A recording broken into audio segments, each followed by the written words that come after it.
In the beginning, there was only the whisper of wind through ancient forests and the gentle rhythm of drums echoing across vast landscapes where democracy first took breath.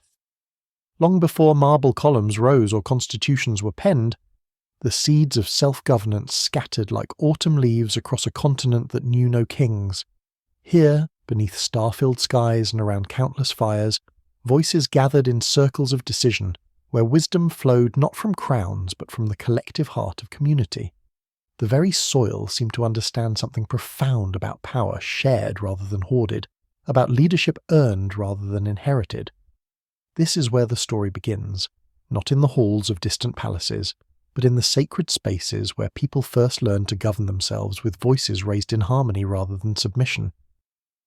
If this journey into history moves you, take a moment to like, share, and subscribe.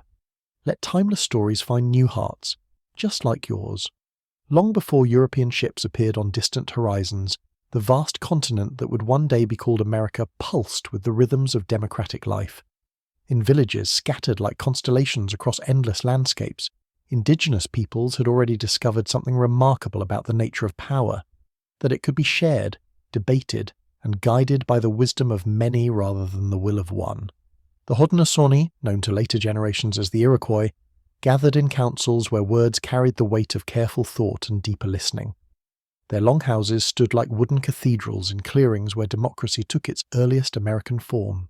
Here, clan mothers held the sacred responsibility of selecting chiefs, their voices carrying across generations the understanding that leadership was a gift given temporarily, never a birthright claimed permanently. The great council fires burned with discussions that could stretch for days, where consensus emerged not through force, but through the patient weaving of many perspectives into a single, stronger thread.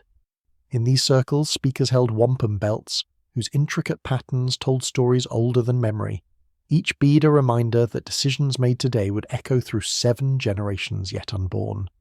The concept of representation, that distant voices could be heard through chosen speakers, took root in the soft earth around those council fires. Chiefs spoke not with their own authority, but carried the words of their people like sacred bundles, understanding that power flowed upward from the community rather than downward from divine appointment. The Cherokee, in their mountain valleys where mist clung to ancient peaks, developed their own sophisticated systems of governance. Their towns operated with a delicate balance between war chiefs and peace chiefs, understanding that leadership required different qualities in different seasons. When disputes arose, they gathered in the council house, a 7-sided structure where each angle represented one of their clans, ensuring that every voice found its place in the circle of decision. Across the woodlands and plains, the Cherokee practiced a form of democracy that recognized both individual autonomy and collective responsibility. Villages governed themselves through councils where both men and women participated, their voices joining in the ancient dance of deliberation and consensus. The beloved women, as they were known, held particular authority in matters of war and peace, their wisdom shaping decisions that would determine the fate of entire communities. Further north, among the Ojibwe peoples who moved like seasonal spirits across the Great Lakes region, governance flowed with the natural rhythms of migration and gathering. Their councils convened in circles that reflected the sacred geometry of seasons, where leadership rotated like the wheel of the year. Chiefs earned their positions through demonstrated wisdom and courage, but their authority remained always accountable to the people who had chosen to follow them. The Ojibwe understood something profound about the nature of democratic participation, that it required not just the right to speak, but the responsibility to listen.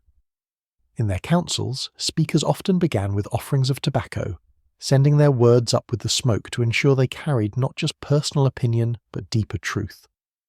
Decisions emerged through a process that honored both individual insight and collective wisdom, creating a model of governance that would later influence the democratic experiments of European settlers.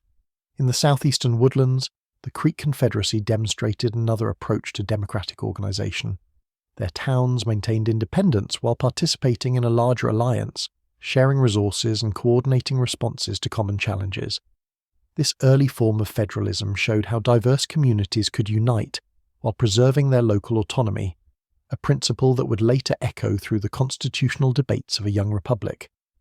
The Creek councils operated with sophisticated procedures for debate and decision-making. Speakers used ritual protocols that ensured every perspective received its proper hearing, while ceremonial objects passed from hand to hand, giving each person the temporary authority to address the entire gathering. Their system of consensus building required patience and skill, but produced decisions that carried the full weight of community support. Across the Great Plains, nomadic tribes developed mobile forms of democracy that moved with the buffalo herds in the turning seasons. The Lakota and their allies created councils that could convene around any fire, their governance as flexible and adaptive as their way of life. Chiefs led by example and persuasion rather than command, understanding that in a world where survival depended on cooperation, authority had to be earned anew each day. These, Plains democracies, operated on principles of voluntary association and mutual aid.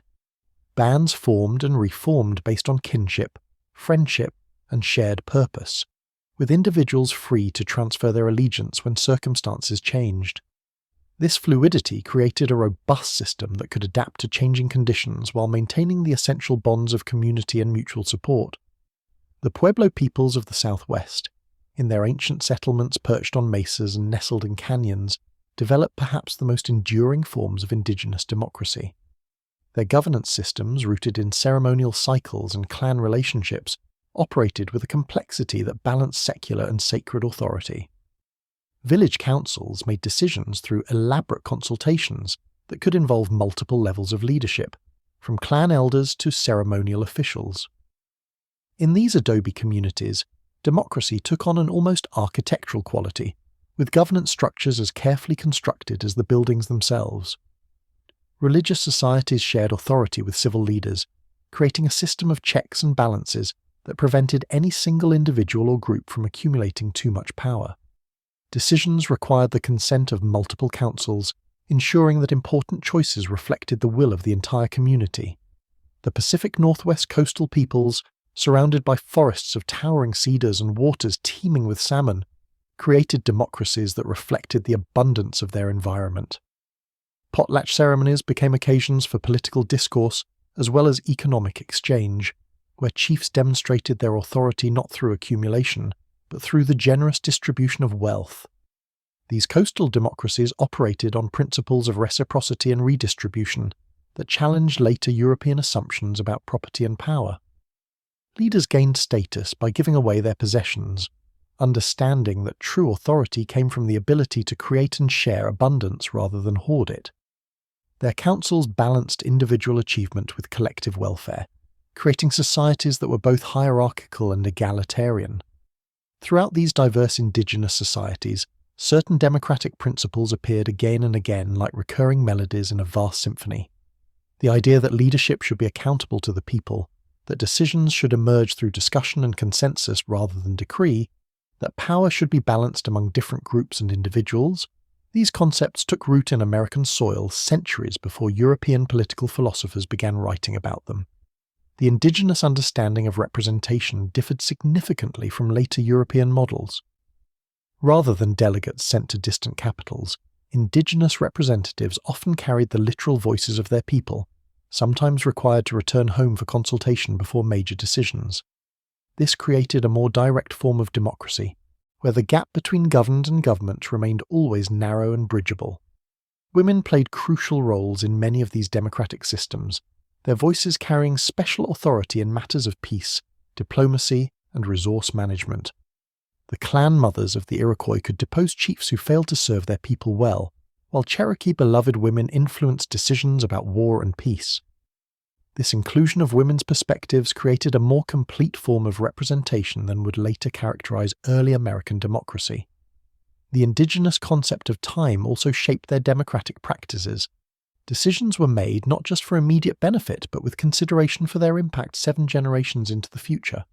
This long-term thinking created a more sustainable approach to governance, where short-term gains could not justify long-term costs to the community or environment. These early American democracies operated without written constitutions. Their laws and procedures carried in oral traditions that proved remarkably stable across generations. Stories, songs, and ceremonies preserved the essential structures of governance, while allowing for adaptation and evolution as circumstances changed. This flexibility would prove crucial as indigenous peoples faced the challenges brought by European contact and colonization. The spiritual dimensions of indigenous governance also set them apart from later secular democracies. Councils often began with prayers or ceremonies that connected participants to larger purposes beyond immediate self-interest. This sacred context helped participants remember their responsibilities to the community, the land, and future generations, creating a form of democracy grounded in reverence rather than just competition. As centuries passed and seasons turned, these indigenous democracies faced increasing pressure from European diseases, warfare, and territorial expansion. Yet their influence on the development of American democratic thought would prove far more significant than most later historians acknowledged. The political philosophers and revolutionaries who would shape the American experiment had opportunities to observe and learn from these existing democratic traditions, even as they often failed to fully recognize or credit their contributions. The Atlantic Ocean in the early 16th century stretched like an endless blue mystery between two worlds, its waves carrying more than just salt and storm. European ships, their sails full of wind and ambition, began to appear on horizons that had known only indigenous vessels for countless generations. These encounters would fundamentally alter the trajectory of democratic development in the Americas, bringing together vastly different understandings of governance, land, and human relationships. The Spanish conquistadors arrived first, their armour glinting under Caribbean suns, carrying with them the weight of absolute monarchy and divine right. They brought systems of governance that concentrated power in distant capitals, where kings ruled by grace of God rather than consent of the governed. Yet even as they imposed these hierarchical structures, they could not entirely escape the democratic influences of the lands they encountered. In the islands of the Caribbean and along the coasts of Florida, Spanish colonists found themselves forced to adapt their rigid governmental structures to new realities. Distance from Spain meant that local officials had to make decisions without waiting for royal approval, creating spaces where practical democracy began to emerge even within absolutist frameworks. Town councils or cabildos developed increasing autonomy as they dealt with daily challenges that Madrid could not address from across an ocean. The French, approaching the continent through the northern waterways that would become Canada, brought their own monarchical traditions, but found them similarly challenged by the vast distances and diverse peoples of the New World. French traders and missionaries, moving through networks of rivers and lakes, had to negotiate with indigenous leaders as equals rather than subjects, learning diplomatic skills that emphasize persuasion over command. These French encounters with indigenous democracies proved particularly influential in the development of Enlightenment political thought. Jesuit missionaries wrote detailed accounts of Huron and Iroquois governance that would later be read by European philosophers searching for alternatives to absolute monarchy. The image of the noble savage, governing through reason and consensus rather than force and heredity, captured imaginations across Europe, contributing to new ideas about natural rights and popular sovereignty. The Dutch, with their own traditions of merchant republicanism, established trading posts and settlements that operated with a more decentralized approach to governance. New Amsterdam, perched at the mouth of the Hudson River, became a cosmopolitan experiment in religious tolerance and economic freedom that would influence later American democratic development. Dutch colonial governance, shaped by the practical needs of international trade, emphasized negotiation and compromise over rigid hierarchy. But it was the English who would have the most profound impact on the democratic evolution of North America, arriving not just as conquerors or traders, but as settlers seeking to establish permanent communities. The English brought with them a complex political heritage that included both monarchical traditions and emerging ideas about representative government, parliamentary authority, and individual rights. The first permanent English settlement at Jamestown, Virginia, established in 1607, began as a commercial venture governed by a company charter that concentrated authority in appointed officials. Yet within a few years, the practical challenges of survival in an unfamiliar environment forced the development of more representative institutions. The Virginia House of Burgesses, convened in 1619, became the first representative legislative assembly in the Americas, establishing a precedent that would echo through subsequent centuries. The burgesses gathered in the church at Jamestown on a sweltering summer day, their decisions shaped as much by the immediate needs of survival as by distant English legal traditions. They faced questions about land distribution, trade with indigenous peoples, and the regulation of tobacco cultivation that required local knowledge and consensus rather than royal decree. In addressing these practical challenges, they began to develop distinctly American approaches to democratic governance. The introduction of African slavery into Virginia created a fundamental contradiction that would haunt American democracy for centuries. While establishing representative institutions for free white men, the colony simultaneously denied basic human rights to enslaved Africans and their descendants. This original sin of American democracy created tensions between ideals of freedom and practices of oppression that would eventually require a civil war to resolve.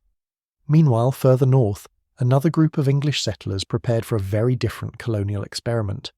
The Pilgrims, as they would be remembered by history, faced religious persecution in England and sought refuge in a land where they could worship, according to their conscience. Their journey across the Atlantic would become one of the foundational stories of American democracy, though the reality proved more complex than later mythology suggested.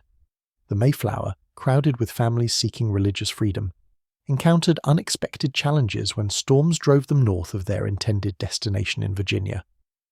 Finding themselves outside the jurisdiction of any existing government, the adult male passengers faced a crisis that required immediate political innovation. On November 11th, 1620, while still aboard ship in Provincetown Harbour, they drafted and signed the Mayflower Compact, creating perhaps the first truly democratic constitution in American history. The compact's language was simple but revolutionary. We whose names are underwritten, the loyal subjects of our dread sovereign Lord King James, by the grace of God of Great Britain, France and Ireland King, defender of the faith, etc. Having undertaken for the glory of God and advancement of the Christian faith and honour of our king and country, a voyage to plant the first colony in the northern parts of Virginia, do by these presents solemnly and mutually in the presence of God and one of another, covenant and combine ourselves together into a civil body politic, for our better ordering and preservation and furtherance of the ends aforesaid. In these careful words lay the seeds of democratic revolution. The signers acknowledged royal authority while simultaneously asserting their right to combine ourselves together into a civil body politic, to create government through mutual consent rather than divine appointment. They promised to enact, constitute, and frame such just and equal laws, ordinances, acts, constitutions, and offices from time to time, as shall be thought most meet and convenient for the general good of the colony, unto which we promise all due submission and obedience. The Plymouth colony that emerged from this compact operated as a practical democracy, with adult male church members participating in town meetings that made decisions about land distribution, public works, and community regulations. These gatherings, held in simple meeting houses that served both religious and secular purposes, established patterns of direct democratic participation that would spread throughout New England. The town meeting became a distinctive American institution, where neighbours gathered to debate and decide matters affecting their common life. Unlike the representative systems developing in Virginia, New England town meetings practiced direct democracy, with each participant able to speak and vote on issues ranging from tax rates to school funding to road maintenance. These meetings required skills in public speaking, debate, and compromise that educated ordinary citizens in the arts of democratic participation. As more settlements established themselves along the New England coast, they developed increasingly sophisticated forms of democratic governance.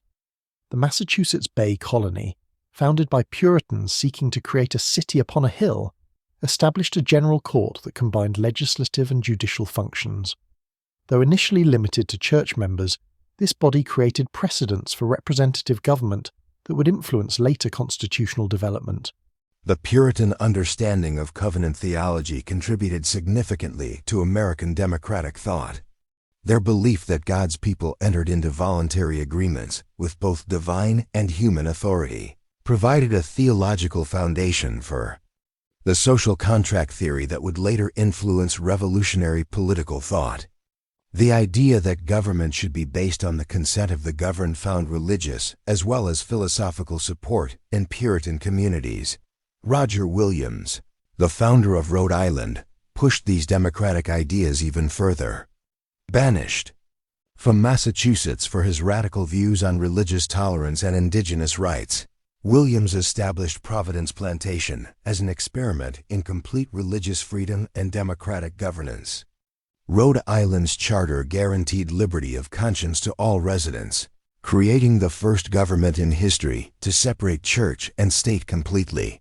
Williams' democratic innovations extended beyond religious tolerance to include more equitable treatment of indigenous peoples. Unlike other colonial leaders, he insisted on purchasing land from Native Americans rather than simply claiming it by right of discovery or conquest. His negotiations with local sachems established precedents for diplomatic relations that recognized indigenous sovereignty and political authority. The Middle Colonies, New York, New Jersey, Pennsylvania, and Delaware developed their own approaches to democratic governance, influenced by the diverse religious and ethnic groups that settled there. William Penn's Holy Experiment in Pennsylvania created a government based on Quaker principles of equality, pacifism, and consensus decision-making. The Pennsylvania frame of government guaranteed religious freedom to all residents and established one of the most democratic constitutions in the colonial period. Penn's treaty with the Delaware Indians became legendary for its fairness and mutual respect, creating peaceful relations that lasted for decades. The famous meeting under the elm tree at Shakamaxon, where Penn and the Delaware sachem Tamanend smoked a peace pipe and agreed to live as brothers, established Pennsylvania as a model of intercultural cooperation and democratic governance. Ethnic and religious diversity of the Middle Colonies forced the development of more inclusive forms of democracy. Germans, Dutch, Swedish, and English settlers had to learn to cooperate, despite linguistic and cultural differences. Their success in creating functioning democratic institutions across these divisions provided important lessons for later efforts to build a unified American nation. In the Southern colonies, the plantation system based on slave labor created different challenges for democratic development. Large landowners wielded enormous political influence, creating more hierarchical societies than those emerging in New England or the Middle Colonies. Yet even in the South, the practical necessities of colonial life required forms of cooperation and consensus building that contributed to American democratic traditions. The Southern emphasis on individual rights and limited government, though often serving to protect the interests of wealthy planters, also contributed important elements to American democratic thought. The Virginia Declaration of Rights, drafted by George Mason in 1776, would provide a model for the Bill of Rights added to the federal Constitution. Southern political theorists like Thomas Jefferson would play crucial roles in developing the philosophical foundations of American democracy, even as they struggled with the contradictions inherent in a slave-owning society. Throughout all these colonial experiments, the influence of indigenous democratic traditions remained significant, but often unacknowledged. European colonists learned from Native American examples of consensus decision-making, women's political participation, and environmental stewardship, even as they often failed to credit these contributions. The Iroquois Confederacy's Great Law of Peace, with its emphasis on peaceful conflict resolution and representative government, provided a living example of successful democratic federation that would later influence the design of American federal institutions. As the 17th century gave way to the 18th, these diverse colonial experiments in democratic governance began to develop common characteristics. Town meetings, representative assemblies, written constitutions, religious tolerance, and individual rights became increasingly standard features of American political life. The practical experience of self-government, gained through generations of colonial development, created a population uniquely prepared for the democratic revolution that lay ahead. The great distances separating the colonies from European capitals continued to foster practical independence and democratic innovation. Colonial assemblies gained experience in taxation, legislation, and administration that would prove invaluable when independence required the creation of entirely new governments. The habits of democratic participation, nurtured in countless town meetings and colonial assemblies, created a political culture that increasingly valued popular sovereignty over royal authority, yet tensions were building that would ultimately force a choice between colonial autonomy and imperial control. The British government, seeking to tighten administrative control and extract more revenue from its American colonies, began implementing policies that clashed directly with the democratic traditions that had evolved over nearly 2 centuries of colonial development. The stage was set for a confrontation that would test whether the democratic institutions and ideals developed in colonial America could survive the transition to national independence and ... The morning mist rose from countless colonial settlements as the 18th century dawned, carrying with it the scent of possibility and the whisper of change. In villages from New Hampshire to Georgia, something unprecedented was taking root in American soil, not just crops and commerce, but ideas about human dignity and self-governance that would eventually shake the foundations of the old world order. The Great Awakening of the 1730s and 1740s swept through the colonies like wildfire, igniting not only religious enthusiasm but also democratic sentiment. Traveling preachers like George Whitefield drew enormous crowds to outdoor gatherings where ordinary people experienced direct, personal relationships with the divine that bypassed traditional hierarchies of church and state.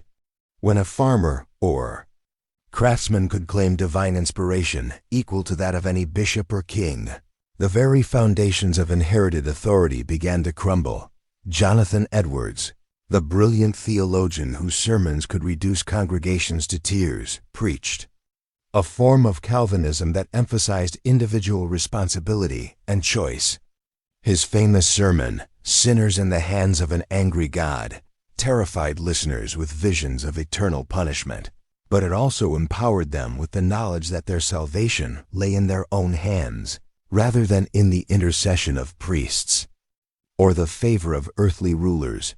This religious democratization had profound political implications. If all souls stood equal before God, then perhaps all citizens should stand equal before earthly government. The evangelical emphasis on personal conversion and individual conscience provided powerful arguments for religious tolerance and political liberty. Baptists, Methodists, and other evangelical denominations became strong advocates for the separation of church and state. Understanding that religious freedom and political freedom were intimately connected, the colonial economy also contributed to democratic development in unexpected ways. Unlike European societies dominated by feudal relationships and hereditary obligations, colonial America developed a more fluid class structure based on individual achievement and economic opportunity. While inequality certainly existed, the availability of land and the demands of frontier life created possibilities for social mobility that challenged traditional assumptions about fixed social hierarchies. In New England, the town meeting continued to evolve as the primary institution of local democracy. These gatherings, held in simple meeting houses that smelled of pine and hard work, brought together farmers, craftsmen, merchants, and ministers to debate questions affecting their common life. The famous New England character taciturn, independent, suspicious of authority was forged in these democratic furnaces where every man, and increasingly, through informal influence, every woman, learned to speak their mind and defend their interests. The town meeting's procedures became increasingly sophisticated, with formal rules for debate, voting, and decision-making. Citizens learned to make motions, offer amendments, and build coalitions around specific issues.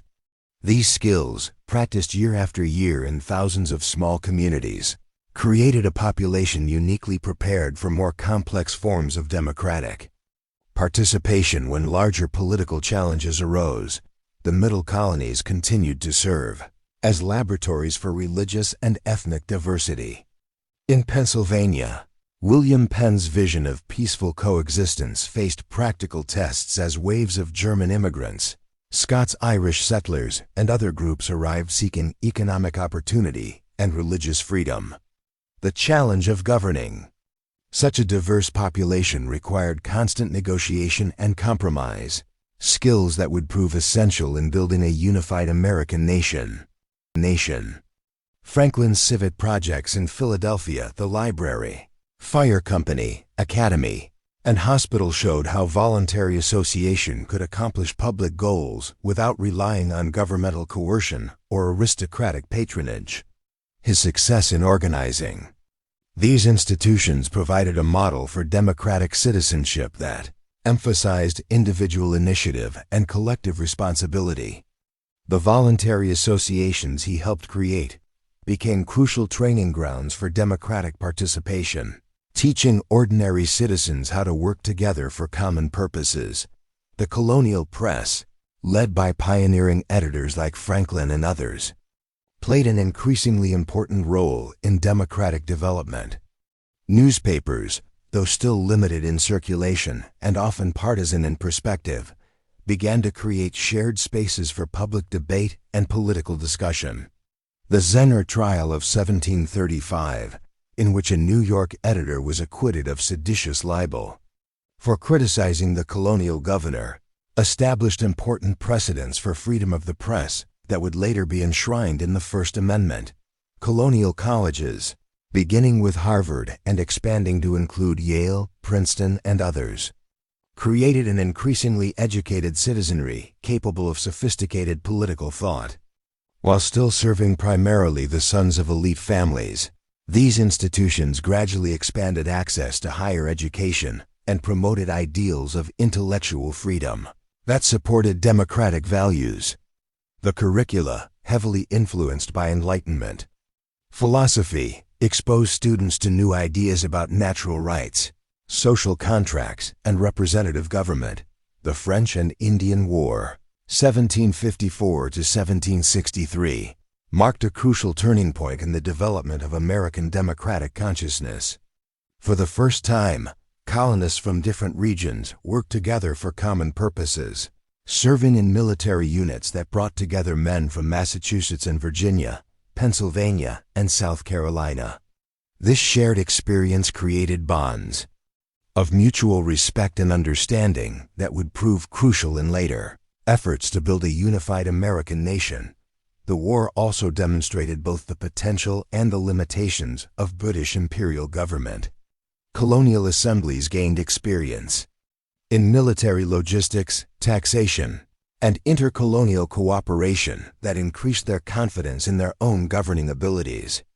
At the same time, conflicts with British military commanders and royal officials revealed fundamental differences in approach between American democratic practices and British hierarchical traditions. The Albany Congress of 1754, convened to coordinate colonial defense efforts, provided an early experiment in federal union. Benjamin Franklin's Albany Plan of Union proposed a colonial confederation with an elected assembly and an appointed executive, combining democratic representation with administrative efficiency. Though the plan was rejected by both colonial assemblies and the British government, it established precedents for later constitutional conventions and federal structures. As the war ended with Britain's victory over France, Americans felt pride in their contribution to imperial triumph, but also growing confidence in their own political and military capabilities. The removal of the French threat from North America reduced colonial dependence on British military protection, creating space for more assertive colonial political development. The stage was set for conflicts over taxation and representation that would ultimately lead to revolution. The intellectual climate of the mid-18th century provided fertile ground for democratic ideas to flourish. The Enlightenment, with its emphasis on reason, natural rights, and scientific method, found particularly receptive audiences in America. Colonial readers devoured the works of John Locke, whose second treatise on government, provided philosophical justification for resistance to tyrannical authority and government, based on consent of the governed, Montesquieu's spirit of the laws. With its analysis of separation of powers and checks and balances, influenced American thinking about constitutional design. His observations about the relationship between climate, culture, and political institutions seemed particularly relevant to Americans seeking to understand their own developing political character. The idea that different environments might require different forms of government provided intellectual support for American political innovation. Scottish Enlightenment thinkers like David Hume and Adam Smith also found American audiences for their ideas about human nature, economic development, and political organization. Smith's analysis of the division of labor and market economics provided intellectual framework for understanding the dynamic colonial economy, while Hume's skeptical empiricism influenced American approaches to political experimentation and constitutional design. The growing network of correspondence between colonial intellectuals created an American republic of letters that facilitated the exchange of ideas across regional boundaries. Men like Franklin, Thomas Jefferson, and John Adams maintained extensive correspondences that spread Enlightenment ideas throughout the colonies and connected American thinkers to European intellectual currents. These networks would prove crucial in coordinating resistance to British policies and developing unified American political philosophy. Religious developments continued to support democratic trends. The growth of evangelical denominations, with their emphasis on individual conscience and personal relationship with God, undermined traditional authority structures. Baptist and Methodist preachers, often drawn from humble social origins, demonstrated that spiritual authority could emerge from below rather than being inherited from above. Their success in attracting followers across class and regional lines suggested that talent and conviction might be more important than birth and education. The increasing religious diversity of colonial society also forced greater tolerance and accommodation. In cities like New York and Philadelphia, people of different faiths had to learn to live and work together peacefully. This practical experience in religious pluralism provided important lessons for later efforts to build a politically diverse democratic union.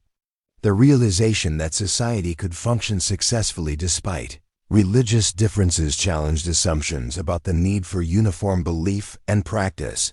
Women, though still excluded from formal political participation, found increasing opportunities to influence public affairs through religious activities, economic roles, and family relationships. Women like Abigail Adams began to articulate arguments for greater political equality, while others participated in economic boycotts and other forms of political resistance. The Republican ideal of educated, virtuous citizens necessarily included women as the educators of future generations, creating arguments for expanded female education and civic participation. African Americans, both enslaved and free, also contributed to democratic development despite their exclusion from full citizenship.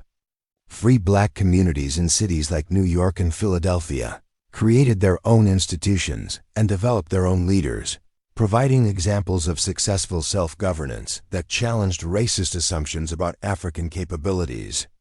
Enslaved people's resistance to bondage, though often invisible to white observers, demonstrated ongoing commitments to freedom and self-determination that would eventually contribute to expanded democratic inclusion. The practical experience of colonial governance created increasingly sophisticated understandings of constitutional design and political organization.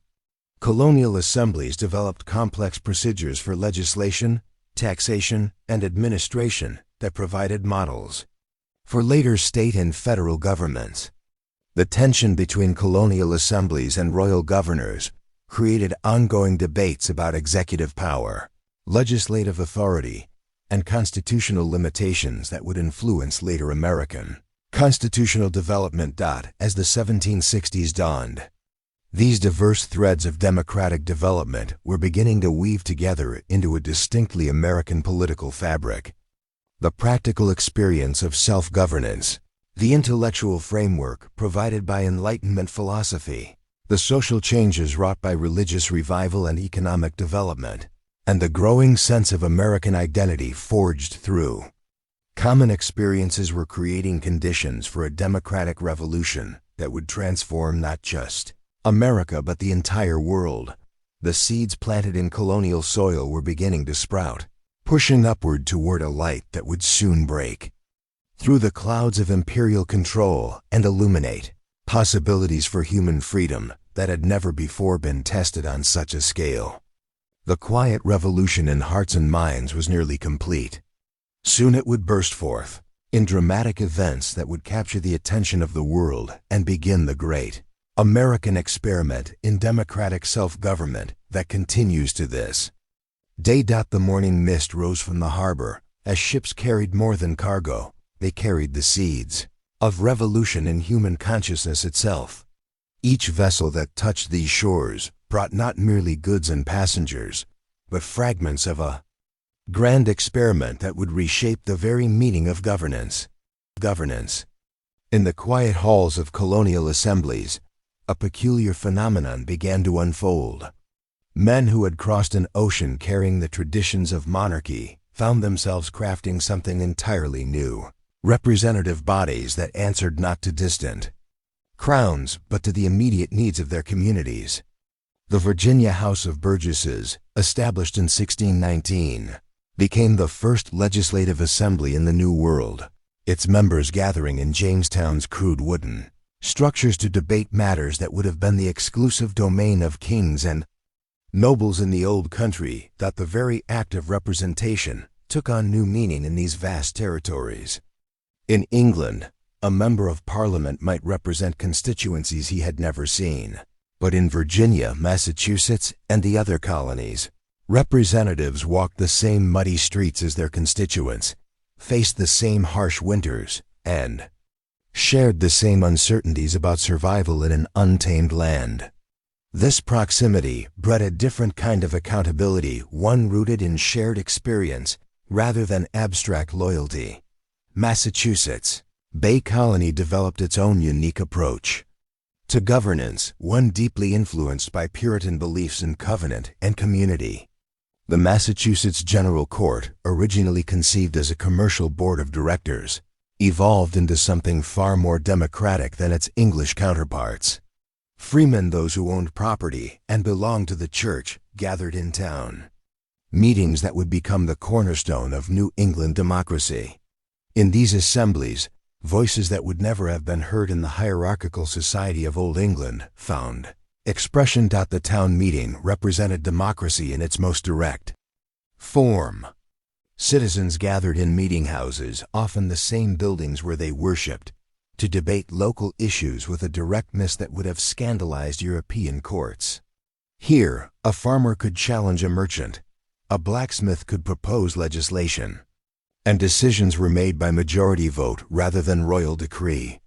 The practice spread throughout New England like seeds carried on the wind, each community adapting the model to its own needs, while maintaining the essential principle of collective decision-making. Pennsylvania, under William Penn's guidance, pioneered yet another approach to colonial governance. Penn's vision of a holy experiment created a colony where religious tolerance and democratic principles intertwined. The Pennsylvania frame of government, drafted in 1682, established a legislature elected by property owners and granted unprecedented religious freedoms. This tolerance attracted diverse populations: Quakers, German Mennonites, Scots-Irish Presbyterians, each bringing their own traditions of community governance and religious democracy. The Charter of Privileges, enacted in 1701, further democratized Pennsylvania's government by expanding the powers of the elected assembly and limiting the authority of the proprietor. For the first time in colonial America, a government explicitly acknowledged that political power ultimately resided with the people rather than with royal grants or proprietary claims. This document would later inspire many provisions of the eventual U.S. Constitution. Connecticut took a different path, developing what became known as the Fundamental Orders of 1639, often called the first written constitution in America. These orders established a government based entirely on the consent of the governed, with no reference to royal authority or proprietorial rights. The governor and magistrates were to be elected annually by freemen, and the legislature could meet without gubernatorial consent. This represented a radical departure from European models of governance, creating a truly republican system decades before the concept would gain widespread acceptance. As decades passed, these colonial assemblies grew increasingly sophisticated in their procedures and ambitious in their scope. They developed committee systems, established rules of debate, and began to claim powers traditionally reserved for royal governors. The assemblies controlled taxation, regulated trade, established courts, and even maintained militias. With each assertion of authority, they moved further from the dependent status initially envisioned by the crown and closer to functioning as sovereign bodies. The practice of self-governance became deeply ingrained in colonial culture through mechanisms, both formal and informal. Beyond the official assemblies, colonists developed extensive networks of local governance that operated with minimal oversight from royal authorities. County courts handled local disputes, town selectmen managed municipal affairs, and church vestries often served dual roles as both religious and civic institutions. This distributed approach to governance created redundant systems of local control that would prove remarkably resilient when imperial authority was later challenged. Ideas traveled across the Atlantic as surely as ships, but they underwent transformation. In the journey, European political philosophy, when transplanted to American soil, grew in directions its original authors never anticipated. The works of John Locke, which had justified England's glorious revolution, found new meaning in colonies where the state of nature was not a philosophical abstraction, but a daily reality. Locke's second treatise of government, published in 1689, argued that government derived its authority from the consent of the governed, and that people retained the right to alter or abolish governments that failed to protect their natural rights. In Europe, these ideas remained largely theoretical, constrained by centuries of established tradition and entrenched aristocracy. In America, they became practical blueprints for governance. Colonial ministers and intellectuals absorbed Enlightenment philosophy and adapted it to their unique circumstances. Jonathan Mayhew, a Boston minister, preached sermons that combined Christian theology with Lockean political theory, arguing that resistance to tyrants was obedience to God. His 1750 sermon, A Discourse Concerning Unlimited Submission, explicitly challenged the divine right of kings and argued for the moral obligation to resist unjust authority. The Great Awakening of the 1730s and 1740s contributed to democratic thinking in unexpected ways. Evangelical preachers like George Whitefield drew enormous crowds with messages of spiritual equality and individual salvation that implicitly challenged social hierarchies. When ordinary farmers and craftsmen heard that they were equal in God's eyes, the transition to believing in political equality became less radical. The revivals also demonstrated the power of popular movements to challenge established authority, as new light ministers often defied traditional church hierarchies. Benjamin Franklin emerged as a particularly important figure in synthesizing Enlightenment thought with American experience. Through his extensive correspondence with European intellectuals and his practical experiments in Philadelphia governance, Franklin developed a uniquely American approach to political philosophy. His Albany Plan of 1754, though rejected by both colonial assemblies and the Crown, demonstrated early thinking about federal systems that would later influence the Constitution. Franklin's political thinking was deeply empirical, shaped by his scientific method and his practical experience in colonial politics. He believed that governments should be judged by their results rather than their theoretical foundations, and he advocated for constitutional frameworks that could adapt to changing circumstances. This pragmatic approach to political theory would become characteristically American, distinguishing colonial political thought from the more abstract European models. The influence of classical republicanism also grew during this period. Transmitted through the writings of authors like Algernon Sidney, James Harrington, and the pseudonymous Cato, these works, which drew on ancient Roman and Greek examples, emphasized civic virtue, the dangers of corruption, and the importance of balanced government.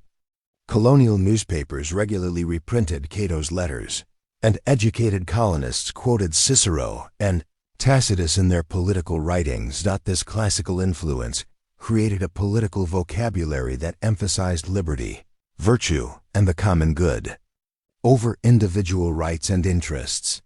The concept of civic virtue, the idea that citizens must actively participate in governance and subordinate private interests to public welfare, became central to colonial political culture. This created a tension with emerging individualistic ideas that would later surface in debates over the proper scope of government. The Scottish Enlightenment contributed another stream of influence through the works of David Hume, Adam Smith, and Francis Hutcheson. These authors emphasized the social nature of human beings and the importance of institutions in shaping behavior. Their ideas about moral sentiments and the unintended consequences of human action would later influence American thinking about federal systems and the separation of powers. Colonial colleges became important centers for the dissemination and development of these ideas. Harvard, Yale, Princeton, and other institutions trained generations of ministers and lawyers who carried Enlightenment political theory throughout the colonies. The curriculum at these schools increasingly emphasized moral philosophy and political theory alongside classical languages and theology. Students engaged with the works of Locke, Montesquieu, and Blackstone, adapting European ideas to American circumstances through debate and discussion. The relationship between the colonies and the mother country began to shift subtly but decisively in the decades following the 7 Years' War.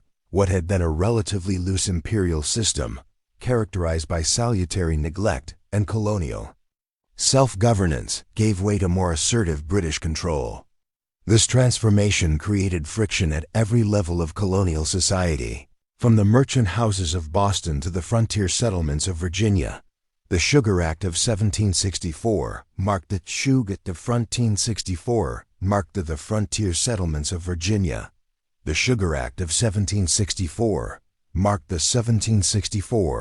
marked the beginning of a new imperial policy.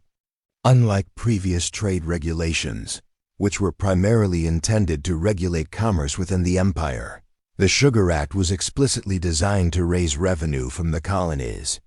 The act reduced the duty on molasses while strengthening enforcement mechanisms, effectively ending the era of casual noncompliance with imperial trade laws. Colonial merchants found themselves subject to expanded admiralty court jurisdiction, where cases were decided by judges rather than juries. The Stamp Act of 1765 represented an even more dramatic departure from previous imperial policy. This was the first direct tax imposed by Parliament on the colonies, requiring tax stamps on legal documents, newspapers, playing cards, and other paper goods. The tax affected virtually every colonist who engaged in any form of written transaction, from wealthy merchants to ordinary farmers.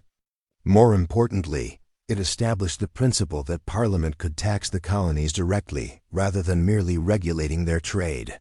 Colonial response to the Stamp Act revealed the depth of American commitment to representative government. The Virginia House of Burgesses, led by Patrick Henry, passed resolutions asserting that only the colonial assemblies had the right to tax Virginians. These Virginia resolves were reprinted throughout the colonies, inspiring similar declarations.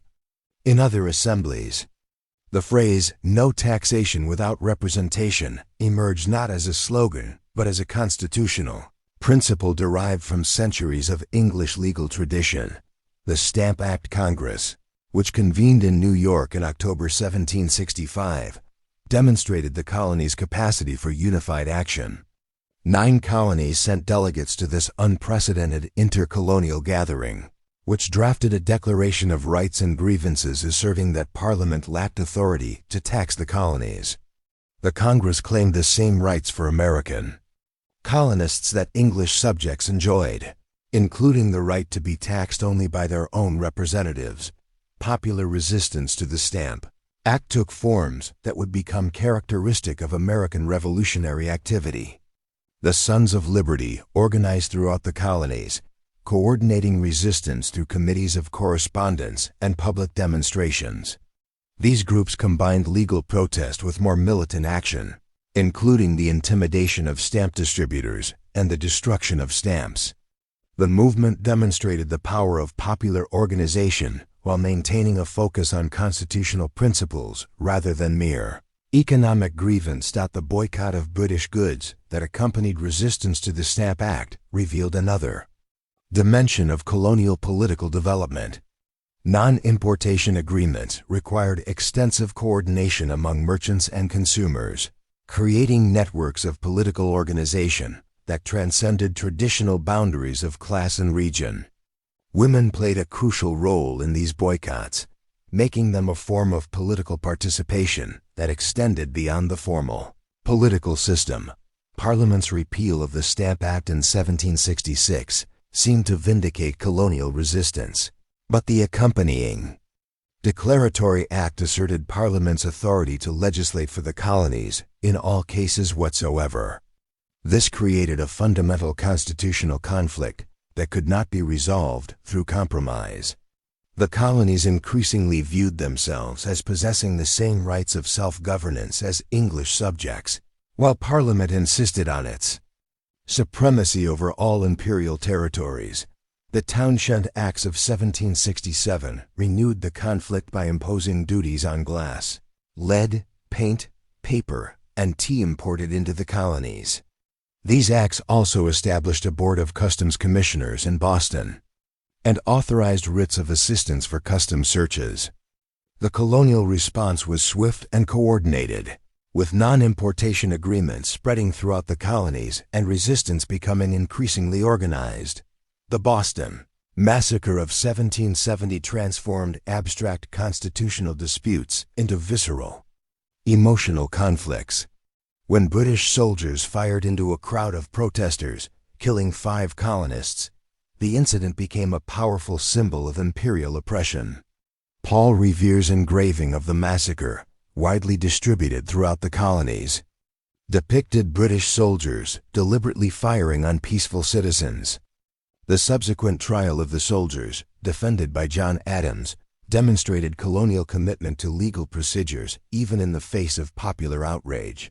The Tea Act of 1773 created the final crisis of the pre-revolutionary period. By granting the East India Company a monopoly on tea sales in America, the act threatened colonial merchants while maintaining the principle of parliamentary taxation. The Boston Tea Party of December 1773 was carefully planned to destroy property while avoiding violence against persons, reflecting sophisticated thinking about the nature of legitimate resistance.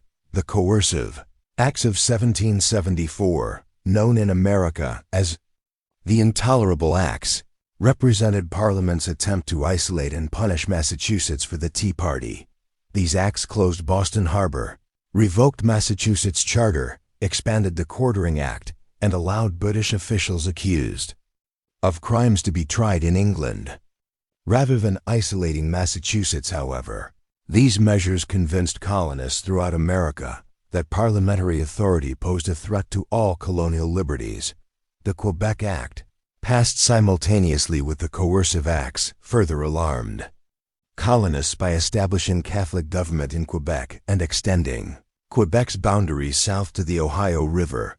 Protestant colonists viewed this as evidence of a plot to surround the American colonies with despotic governments and block westward expansion. In the autumn of 1774, delegates from 12 colonies converged on Philadelphia for what would become known as the First Continental Congress. This gathering represented something unprecedented in American history, a voluntary union of separate colonial governments united by shared principles rather than imperial command.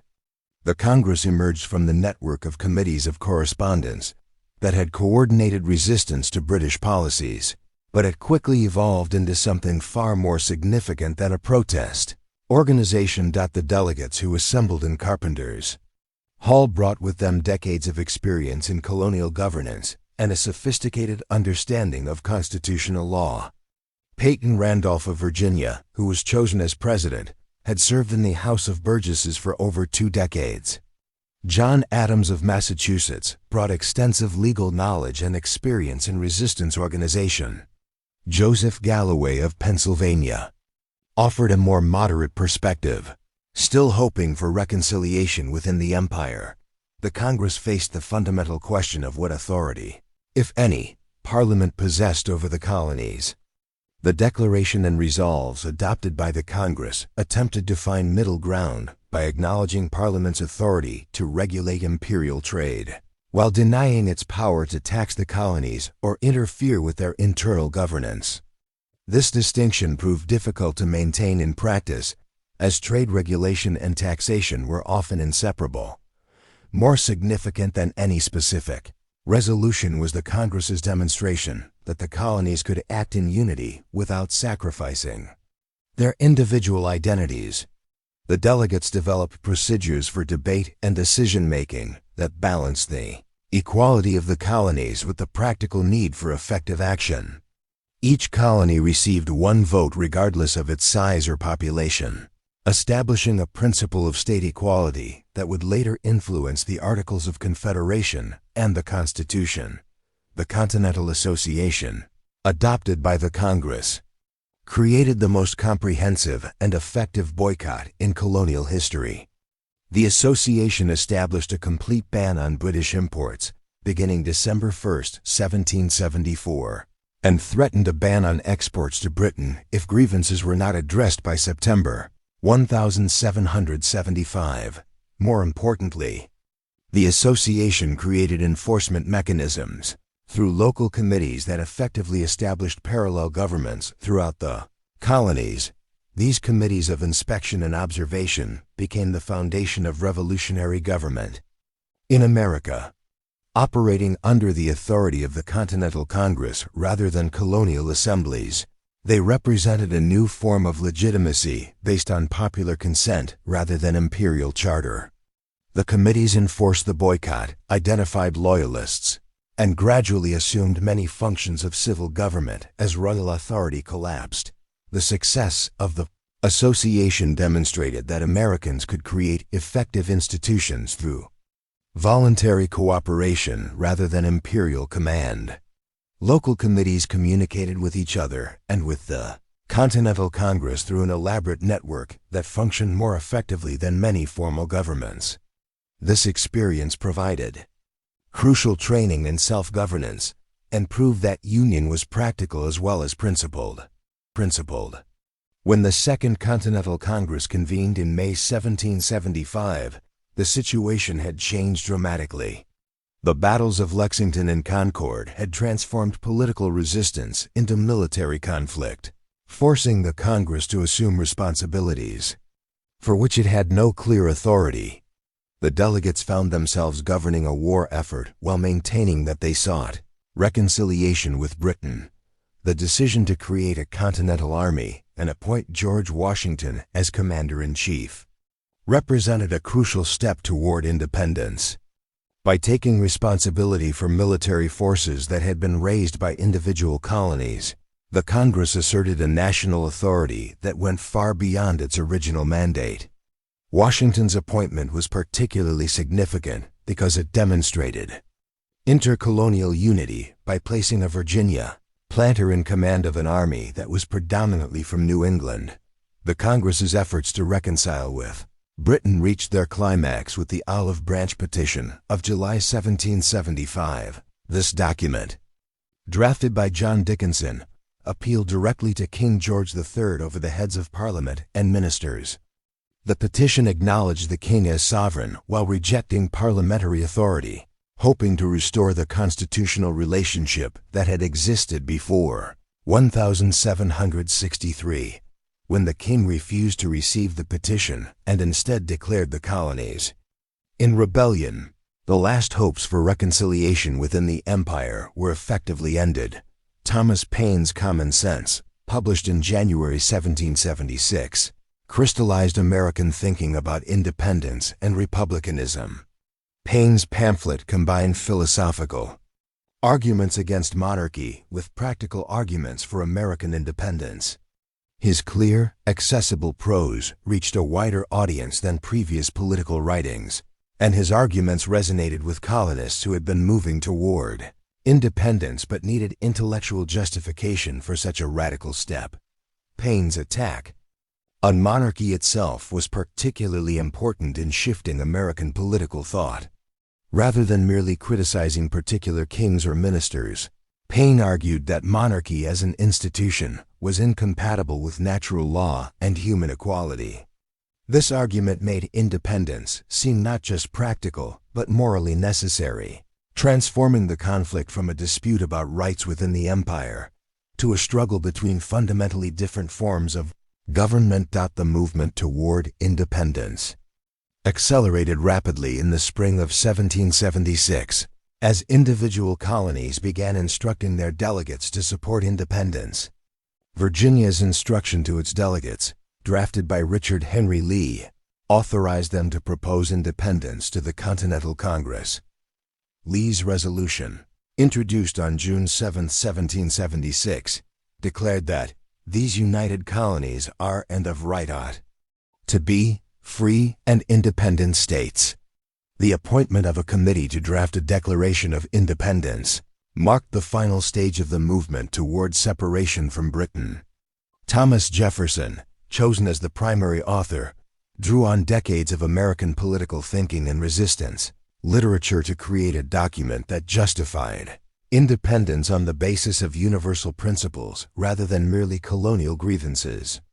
The Declaration of Independence represented the culmination of colonial political development and the birth of a new form of republican government. As summer reached its height in 1776, delegates gathered in the Pennsylvania State House to debate words that would echo through centuries. The air was thick with humidity and tension, heavy with the weight of decisions that would determine whether their grand experiment in self-governance would succeed or whether they would all hang together, as Franklin supposedly quipped, or most assuredly hang separately. The debates over independence revealed the sophistication of American political thought and the genuine uncertainty that surrounded the revolutionary enterprise. Delegates like John Dickinson, who had done as much as anyone to articulate colonial rights, nonetheless worried that independence was premature and that America lacked the resources to sustain a successful revolution. Others, like John Adams, argued that independence was already a fact and that the Congress was merely acknowledging what had already occurred through British actions and American resistance. The decision to declare independence represented more than a break with Britain. It was a commitment to republicanism that placed American political development on a new trajectory. The Declaration's assertion that all men are created equal and possess unalienable rights established principles that would continue to reshape American democracy long after independence was achieved. These words carried implications that the founders themselves did not fully comprehend, implications that would drive American political development for generations. As the Continental Congress prepared to vote on independence, the delegates understood that they were not merely ending one political relationship but beginning another. The same resolution that declared independence also called for the creation of a plan of confederation and the establishment of foreign alliances. Independence was thus inseparable from union. The colonies would stand together as states or fall separately as provinces. The afternoon shadows grew longer in the state House as Jefferson's carefully crafted words were read aloud for final consideration. Each phrase had been weighed, each argument tested against decades of colonial experience and centuries of political thought. The Declaration represented not just a culmination, but a beginning, the foundation upon which a new form of democratic government would be built.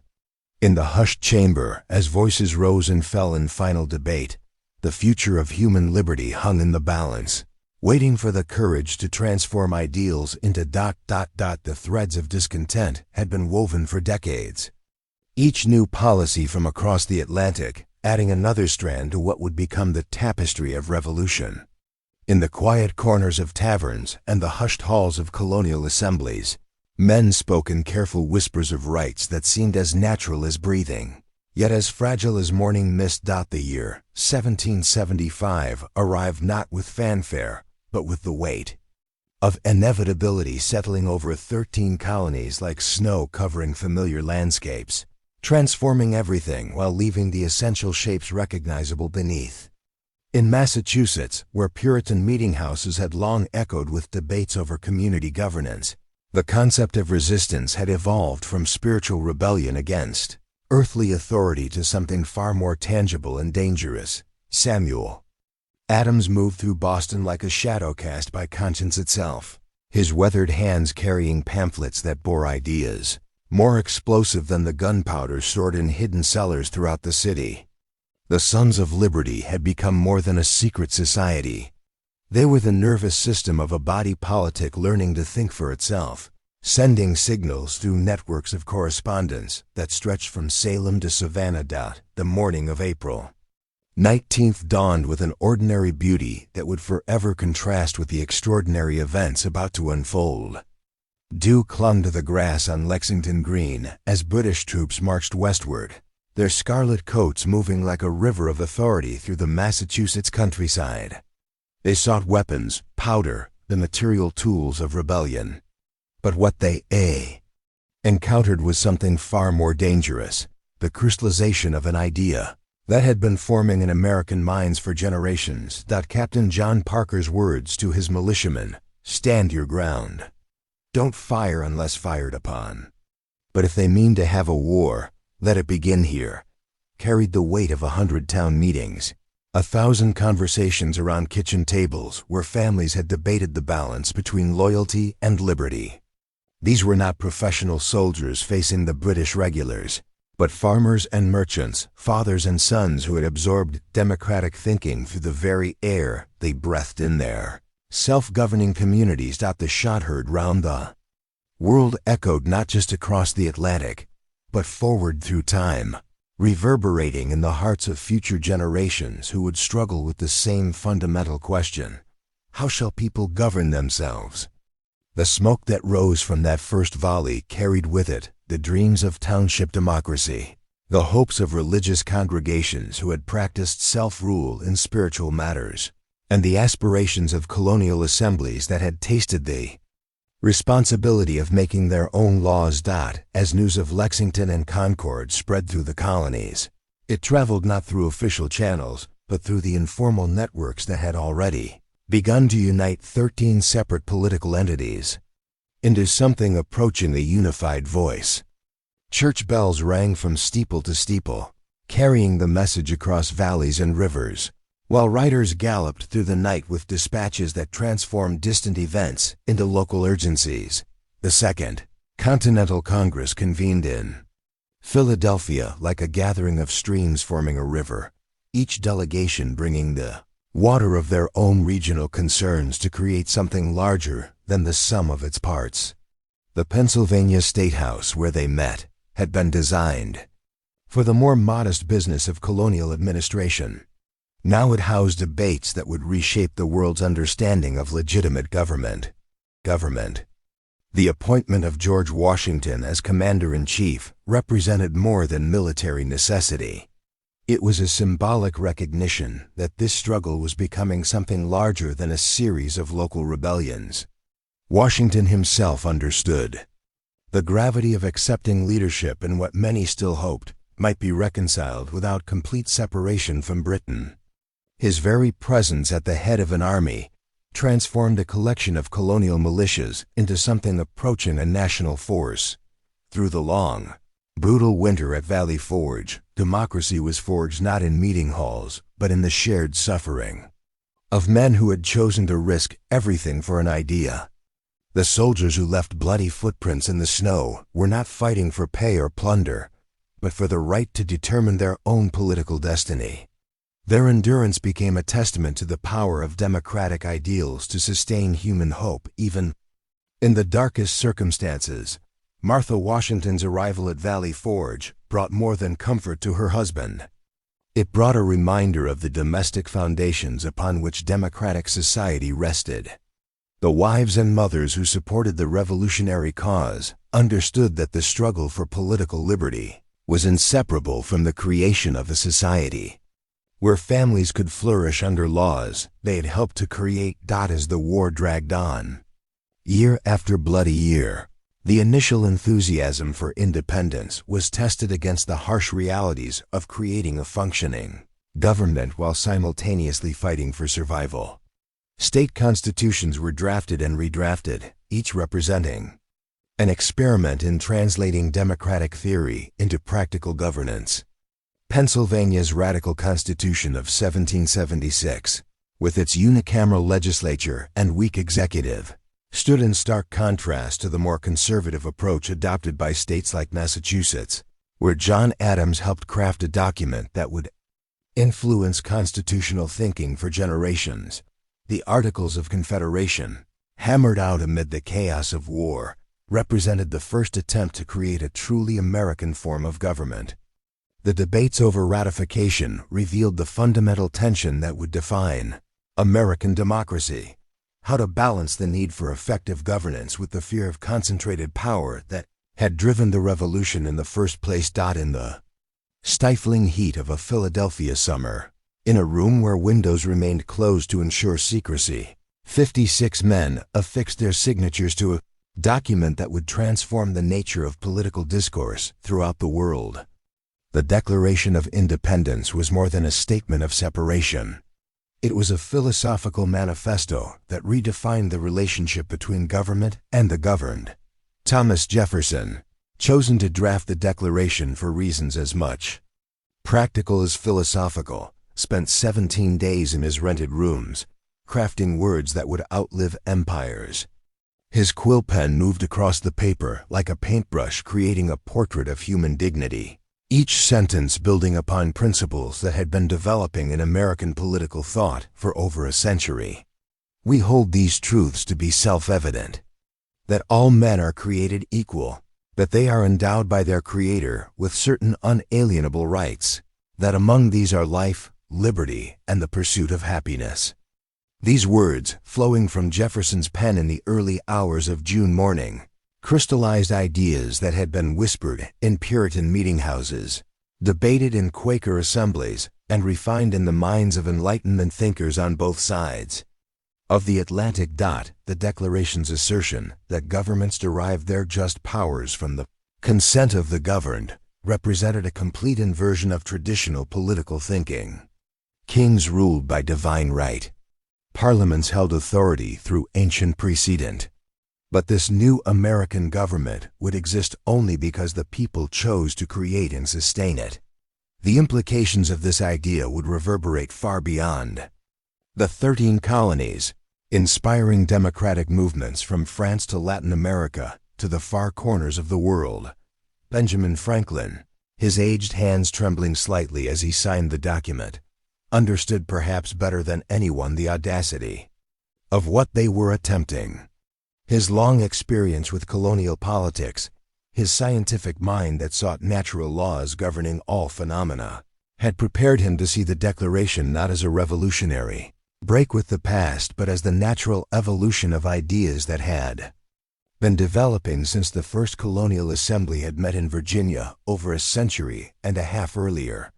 The list of grievances against King George III that followed the Declaration's philosophical preamble served as more than justification for revolution. It provided a catalog of what the new American government must avoid. Each complaint represented a lesson learned about the abuse of power, a warning to future generations about the eternal vigilance required to maintain democratic institutions. John Hancock's bold signature, written large enough, he declared, for the king to read without his spectacles, represented more than personal defiance. It symbolized the transformation of a collection of individuals into a unified people willing to pledge their lives, fortunes, and sacred honor to the cause of self-governance. The signers understood that they were risking everything on an untested theory that ordinary people could govern themselves wisely and justly. The Declaration's circulation throughout the colonies created a wave of democratic enthusiasm that swept away the last vestiges of royalist sentiment in many communities. Town squares that had once hosted readings of royal proclamations now echoed with Jefferson's words about natural rights and popular sovereignty. Church ministers, many of whom had spent years developing the theological foundations for resistance to unjust authority, found in the Declaration a political expression of principles they had long preached from their pulpits.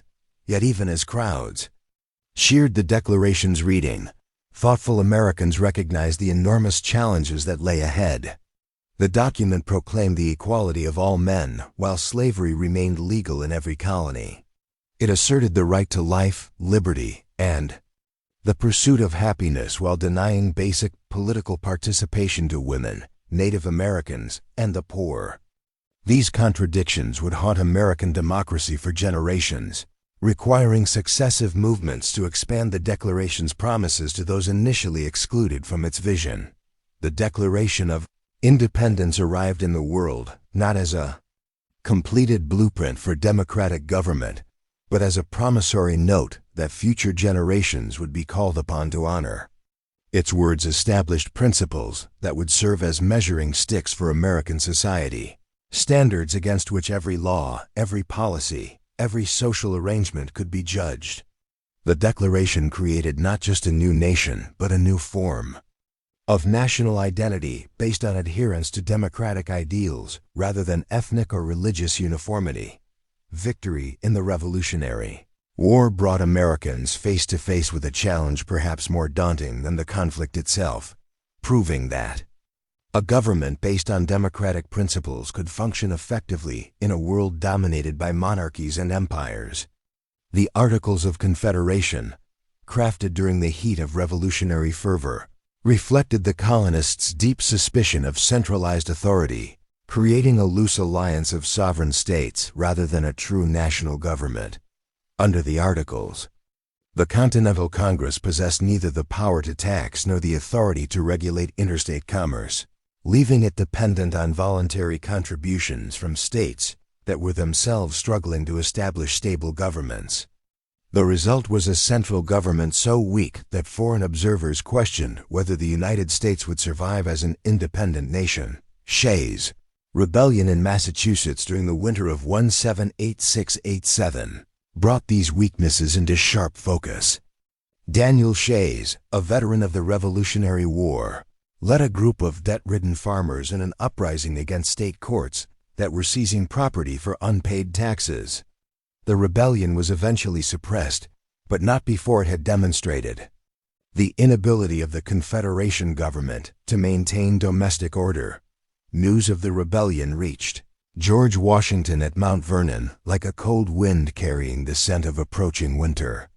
The man who had led the colonies to independence now faced the possibility that the democratic experiment might collapse into anarchy or fragment into multiple competing republics. His correspondence during this period reveals a deep concern that the very ideals for which he had fought might prove incompatible with effective governance. James Madison, whose slight frame concealed one of the most powerful intellects of his generation, spent the months following Shays' rebellion immersed in the study of democratic governments throughout history. His research into the confederacies of ancient Greece, the republics of Renaissance Italy, and the federal systems of his own time convinced him that the Articles of Confederation were fundamentally flawed. Madison's Vices of the Political System of the United States, written in preparation for what would become the Constitutional Convention, diagnosed the Confederation's problems with the precision of a physician examining a patient. The document lacked not just practical authority, Madison argued, but the theoretical foundation necessary for any lasting democracy, the ability to enforce the general interest against the particular interests of factions. The call for a convention to revise the Articles of Confederation brought delegates to Philadelphia in the spring of 1787 with varying degrees of enthusiasm for radical change. Some, like Alexander Hamilton, arrived convinced that only a strong national government could preserve the democratic gains of the Revolution. Others, particularly those from smaller states, feared that any significant strengthening of central authority would effectively destroy their sovereignty. The Pennsylvania State House, where the convention met, had witnessed the signing of the Declaration of Independence 11 years earlier. Now it would host debates that would determine whether the principles proclaimed in that document could be translated into a workable system of government. The same room that had echoed with demands for independence from British authority would now ring with arguments about how much authority Americans were willing to grant to their own government. The decision to meet in secret, with guards posted at the doors and windows kept closed, despite the oppressive summer heat, reflected the delegates' understanding that they were engaged in something far more radical than mere revision of the Articles. They were, in effect, conducting the Second Revolution, one that would complete the transformation from British colonies to American nation. Edmund Randolph's presentation of the Virginia Plan on May 29th effectively abandoned any pretense of merely revising the Articles of Confederation. The plan called for a bicameral national legislature, a national executive, and a national judiciary, in short, a complete replacement for the Confederation government. The smaller states' response, embodied in William Patterson's New Jersey plan, revealed the deep divisions that would dominate the convention's debates. The Connecticut Compromise, which created a bicameral legislature with representation based on population in the House and equality among states in the Senate, solved the immediate crisis but established a pattern of balancing competing interests that would characterize American democracy.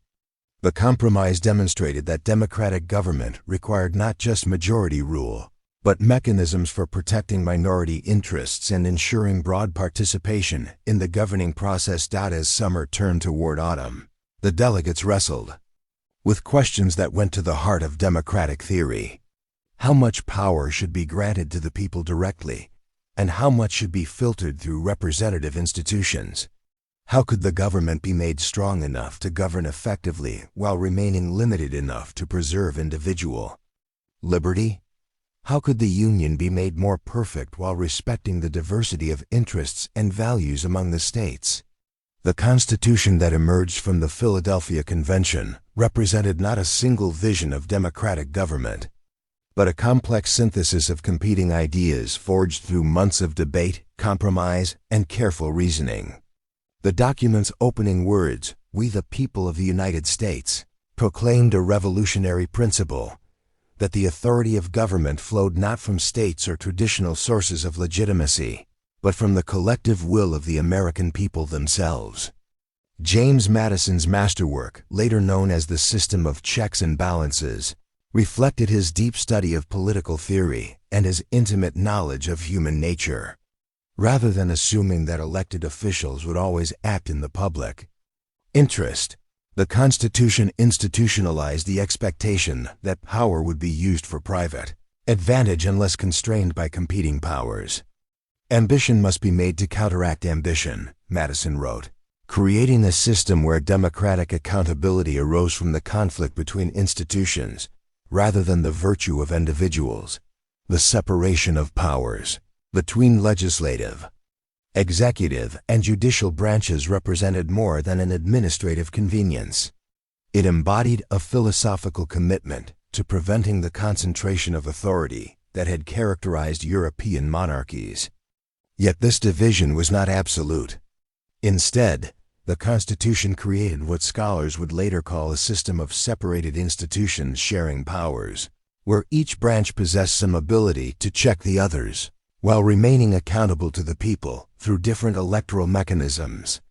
Alexander Hamilton's vision of a vigorous executive, outlined in his speeches to the convention and later in the Federalist Papers, challenged the prevailing American suspicion of executive power. Hamilton argued that effective government required not just representative institutions, but also the capacity for energetic action, particularly in moments of crisis.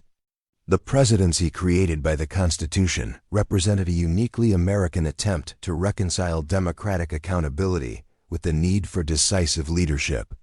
The Electoral College system, perhaps the convention's most complex compromise, reflected the delegates' ambivalence about direct democracy. While rejecting the idea that Congress should choose the president, as in parliamentary systems, they also declined to trust this crucial decision to a direct popular vote.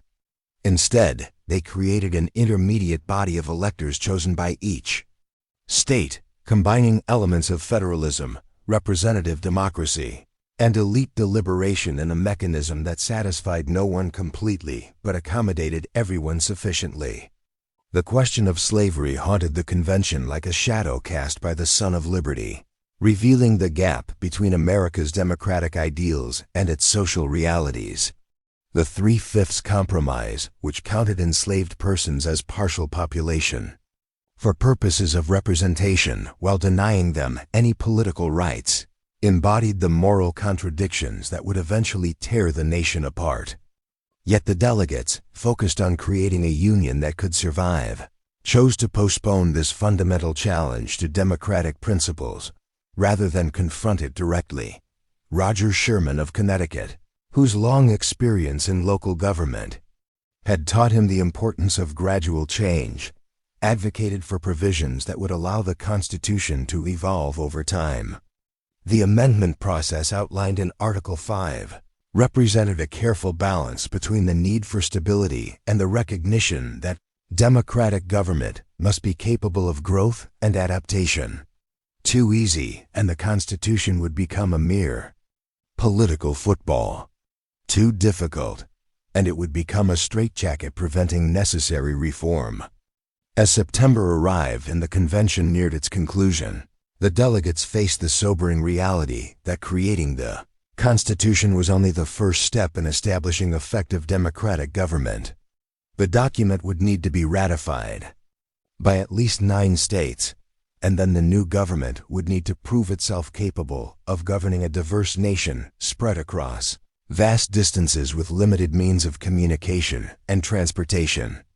Benjamin Franklin's final speech to the convention, delivered on September 17th by James Wilson because the elderly statesman was too weak to speak himself, captured both the achievements and the limitations of their work.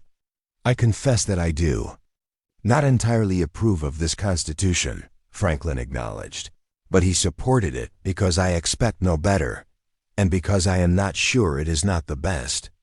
His words reflected the pragmatic spirit that had guided the convention, not the pursuit of perfection, but the creation of a framework capable of improvement through democratic processes.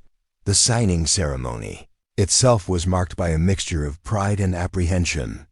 These men had created something unprecedented in human history, a written constitution that established a democratic government for a large, diverse nation. Yet they understood that documents alone do not create democracy. Only the sustained commitment of citizens to democratic values and processes could breathe life into the framework they had constructed. As the delegates departed Philadelphia and returned to their home states, they carried with them not just copies of the Constitution, but the weight of uncertainty about whether their creation would survive. The real test of American democracy was about to begin, the challenge of transforming theoretical principles into living institutions, of proving that government by the people could govern for the people, and of demonstrating that the American experiment in self-governance deserved a place among the world's great political achievements. The autumn leaves that fell around Independence Hall as the last delegates departed seemed to whisper of change come into the American landscape, of transformation as profound as the seasonal shifts that marked the passage of time. The Constitution existed now as more than ink on parchment. It lived as a promise to future generations, a commitment that democracy could work if citizens remained vigilant, engaged, and committed to the ongoing work of self-governance. The stage was set for the next act in the great American experiment, proving that the theory of democratic government could become the practice of democratic life. The winds of change carried more than autumn leaves through the corridors of Mount Vernon that September morning in 1786. They carried whispers of discontent, echoes of economic turmoil, and the heavy breath of a young nation struggling to find its footing. The Articles of Confederation, once hailed as the binding force of a free republic, had become chains that bound the states in weakness rather than strength. From his study window, George Washington watched the Potomac flow with its ancient patience, carrying secrets from the mountains to the sea. The river had witnessed the rise and fall of civilizations before, and now it bore witness to another moment of transformation. Letters lay scattered across his desk like fallen leaves, correspondence from Hamilton speaking of financial crisis, from Madison discussing constitutional theory, from merchants pleading for relief from the chaos of conflicting state laws. The rebellion in Massachusetts had shaken the nation's confidence like thunder across summer skies. Daniel Shays and his followers, farmers crushed beneath the weight of debt and taxation, had taken up arms against courts and tax collectors. Their rebellion was more than an uprising. It was a symptom of deeper ailments plaguing the body politic. The federal government, weak and divided, could offer no assistance to Massachusetts as it struggled to maintain order. In Virginia, the call went forth like a beacon in the darkness. The Annapolis Convention had failed to draw sufficient attendance, but from its ashes rose a more ambitious vision. Virginia's assembly issued invitations to all states, calling for a convention to revise the Articles of Confederation. The language was careful, measured revision, not replacement. Yet in the hearts of those who answered the call, a more revolutionary purpose burned like embers waiting for wind. Philadelphia in the summer of 1787 wore the weight of history like humidity in the air. The Pennsylvania State House, where the Declaration of Independence had been signed 11 years before, opened its doors to 55 men carrying the hopes and fears of a struggling nation. They came from fields and courtrooms, from counting houses and colleges, bound together by the shared understanding that they stood at the crossroads of destiny. The windows were kept shuttered against both the summer heat and prying eyes, for the delegates had agreed that their deliberations must remain secret. In that closed chamber, democracy itself would be dissected, examined, and rebuilt like a clockmaker, reconstructing the delicate mechanisms of time. The scratch of quills on parchment became the heartbeat of a new nation being born. James Madison arrived early, his slight frame carrying the weight of months of preparation. He had studied every form of government known to history, from ancient Athens to modern Britain, searching for the keys to lasting democratic success. His notebooks bulged with research on confederations and republics, their strengths catalogued, alongside their inevitable failures. In his vision, America would learn from the mistakes of others, crafting something entirely new under the sun. Washington's election as president of the convention surprised no one, yet his presence transformed every debate that followed. He sat in silence for most of the proceedings, his very stillness a reminder of the gravity of their undertaking. When he did speak, his words carried the authority of the man who had refused a crown and voluntarily relinquished power, the modern Cincinnatus whose example gave credibility to their Republican experiment. The Virginia Plan, presented by Edmund Randolph but crafted largely by Madison, shattered the illusion that they had gathered merely to revise the Articles. Here was a blueprint for an entirely new government, a strong federal system with executive, legislative, and judicial branches, each checking and balancing the others.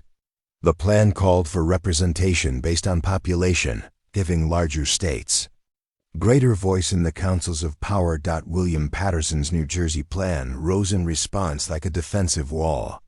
The smaller states, fearing domination by their larger neighbors, proposed a system that preserved equal representation for all states regardless of size. The debate that followed revealed the fundamental tension that would define American politics. For generations, the balance between the will of the majority and the rights of minorities, between efficiency and equality. Through the long, sweltering days of summer, compromise emerged like water finding its course through stone. The Connecticut Compromise, crafted by Roger Sherman and Oliver Ellsworth, created a bicameral legislature that satisfied both camps. The House of Representatives would be apportioned by population, giving larger states their desired influence, while the Senate would provide equal representation for all states, protecting the interests of the smaller ones. Yet beneath these debates over structure lay deeper questions that tore at the very soul of the emerging nation. The issue of slavery cast its shadow across every discussion of representation and rights. How could a nation founded on the principle that all men are created equal continue to hold human beings in bondage? The delegates from South Carolina and Georgia made their position clear. Without protection for slavery, there would be no union. The 3/5 compromise emerged from this moral crucible like a wounded bird able to fly, but forever marked by its injury. Enslaved people would be counted as 3/5 of a person for purposes of representation and taxation, a mathematical formula that reduced human dignity to fractions and political expediency. It was a deal with the devil that would haunt the nation for generations, trading immediate unity for future reckoning. The presidency posed its own challenges to the delegates' imaginations. How do you create an executive strong enough to lead, but not so powerful as to become a tyrant? The debates over the Electoral College revealed the founders' deep distrust of both pure democracy and concentrated power. They created a system that filtered the popular will through state-appointed electors, believing that this would produce leaders of wisdom and virtue while preventing the rise of demagogues. As autumn approached, the exhausted delegates faced their final challenge, convincing the nation to accept their radical departure from the Articles of Confederation. They had exceeded their mandate, creating not a revision but a revolution in government. The Constitution they produced was a masterpiece of political architecture, but it remained nothing more than words on parchment until the people gave it life through ratification. The Constitution emerged from the Philadelphia Convention like a ship launched into uncertain waters. Across the 13 states, printing presses worked through the night, producing copies of the document that would reshape the American experiment. In taverns and parlors, on street corners, and in legislative halls, citizens gathered to examine this blueprint for their future, turning its phrases over in their minds like merchants appraising precious goods. The Federalists, supporters of the new Constitution, rallied behind the banner of necessity. Alexander Hamilton, James Madison, and John Jay took up their pens like soldiers shouldering arms, crafting the essays that would become known as the Federalist Papers. Writing under the pseudonym Publius, they addressed the fears and objections of their countrymen with reasoned argument and historical precedent. In Federalist No. 10, Madison tackled the ancient problem that had destroyed republics throughout history, the danger of faction. How could a democratic government survive when citizens naturally divided into competing groups based on interest and passion? Madison's answer was revolutionary in its simplicity: expand the republic to such a size that no single faction could dominate, allowing the competition between multiple interests to protect liberty itself. The anti-federalists rose to meet this challenge with equal passion and greater numbers. Patrick Henry's voice thundered through the Virginia ratifying convention like storm clouds gathering on the horizon. "I smell a rat," he declared, sensing conspiracy in the closed doors of Philadelphia. Where were the protections for individual rights? Where were the safeguards against federal tyranny? The proposed Constitution, they argued, would create a government as dangerous as the one they had fought to escape. In New York, the battle lines were drawn with particular clarity. Hamilton faced off against Governor George Clinton and his anti-Federalist allies in a contest that would determine not only the state's decision, but the fate of the entire experiment. Without New York's ratification, the new nation would be divided geographically, with New England separated from the South by an independent state commanding the Hudson River. The Massachusetts ratifying convention became a theater where Federalist strategy evolved to meet anti-Federalist concerns. John Hancock, the man whose bold signature had defied King George, now hesitated to support the Constitution without amendments. The Federalists, led by Rufus King and Nathaniel Gorham, made a crucial concession. They would support the addition of a Bill of Rights once the new government was established. This promise of amendments transformed the nature of the debate. The anti-Federalists had forced their opponents to acknowledge that the Constitution, however carefully crafted, was incomplete without explicit protection for individual rights. The very discussion of these rights, freedom of speech, religion, and assembly, protection against unreasonable searches and self-incrimination, began to define what it meant to be an American citizen. Delaware claimed the honor of being first to ratify, approving the Constitution unanimously in December 1787. Pennsylvania followed quickly, though not without fierce debate and controversy. The anti-Federalists there accused their opponents of rushing the process, denying proper time for consideration of such a momentous decision. Yet the momentum was building like water behind a dam, each ratification making the next more likely. New Hampshire provided the crucial ninth state needed for ratification in June 1788, but the real tests lay ahead. Virginia and New York still deliberated, and without these crucial states, the new Union would be crippled from birth. In Richmond, the greatest orators of the age clashed like gladiators in an arena of words. Madison faced Patrick Henry in debates that stretched through sweltering summer days, each man drawing upon decades of political thought and experience. The Virginia Convention ultimately approved the Constitution by the narrow margin of 10 votes, but only after recommending a Bill of Rights that would address the concerns of those who had opposed ratification. George Washington's support had proven decisive, his presence lending credibility to Federalist arguments that the new government could be trusted with expanded powers. New York's ratification followed by an even narrower margin, just 3 votes after Hamilton's masterful orchestration of the Federalist campaign. The anti-Federalists had fought valiantly, but the promise of amendments and the reality that 10 other states had already joined the Union made opposition increasingly futile. The Constitution would go into effect, and New York would be part of the grand experiment rather than a holdout island in a federal sea. The spring of 1789 brought with it the sweet promise of beginning. In New York City, workmen hastened to prepare Federal Hall for the arrival of the new government, their hammers ringing out a rhythm of hope and anxiety. The Constitution had been ratified, but it remained an untested instrument, its mechanisms of power still theoretical constructs waiting to be brought to life through the alchemy of practical governance. George Washington's journey from Mount Vernon to New York became a triumphal procession through a nation desperate for symbols of unity and continuity. In every town and village, crowds gathered to witness the passage of the man they hoped would serve as their first president. Children scattered flower petals in his path, while militia companies fired celebratory volleys into the spring air. The weight of expectations settled upon his shoulders like a mantle of state.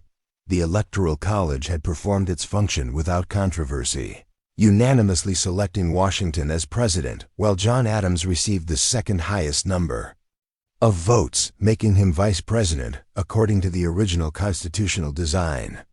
This system would soon prove problematic, but in 1789 it seemed to work with the perfection of a finely tuned timepiece.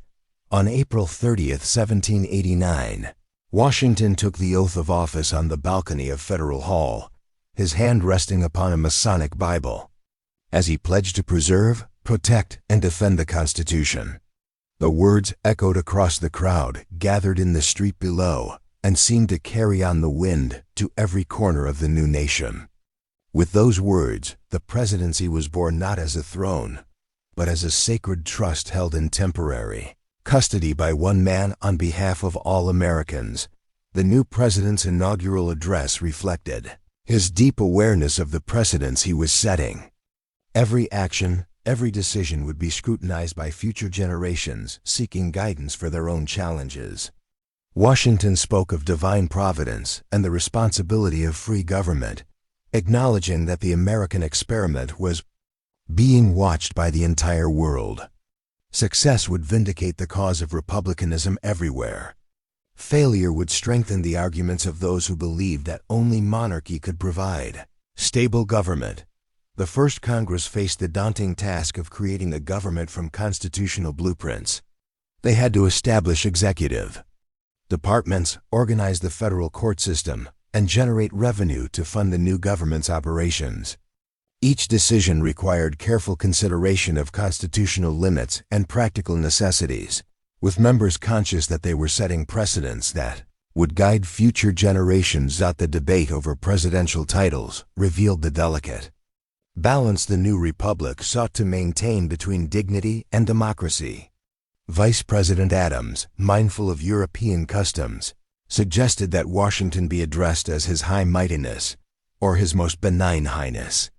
The House of Representatives, more attuned to democratic sensibilities, insisted on the simple title, Mr. President, establishing a precedent that rejected the trappings of monarchy, while maintaining the respect due to the office. Alexander Hamilton's appointment as Secretary of the Treasury marked the beginning of his transformation from political theorist to practical statesman. The financial challenges facing the new government were staggering.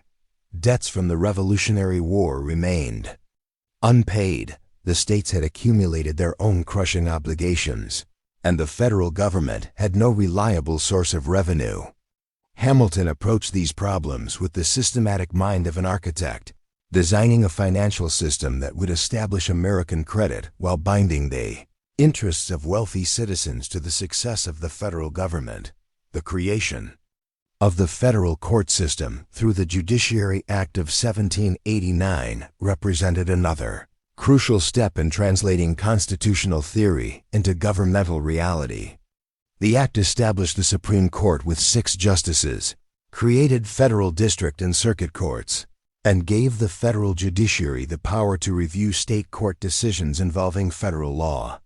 This last provision would prove crucial in establishing federal supremacy over conflicting state interpretations of constitutional authority. John Jay's appointment as the first Chief Justice brought to the Supreme Court a man whose commitment to federalism was matched by his legal expertise and diplomatic experience. Yet the early court struggled to establish its role in the new system, with justices required to ride circuit throughout the country, hearing cases in their assigned regions while the court itself met for only brief sessions in the capital. Promise of a Bill of Rights, so crucial to achieving ratification, now demanded fulfillment. Madison, initially skeptical of the need for explicit enumeration of rights, had become convinced that such amendments would help build public confidence in the new government while clarifying the limits of federal power. He sifted through the hundreds of amendments proposed by state ratifying conventions, distilling them into 12 proposed amendments that would address the most fundamental concerns. The First Amendment's protection of religious freedom. Speech, press, assembly, and petition represented a revolutionary departure from the European model of state-established religion and government control of expression. The Second Amendment's protection of the right to bear arms reflected the widespread belief that an armed citizenry was essential to preventing tyranny. The Fourth Amendment's protection against unreasonable searches and seizures responded directly to British practices that had helped precipitate the Revolution.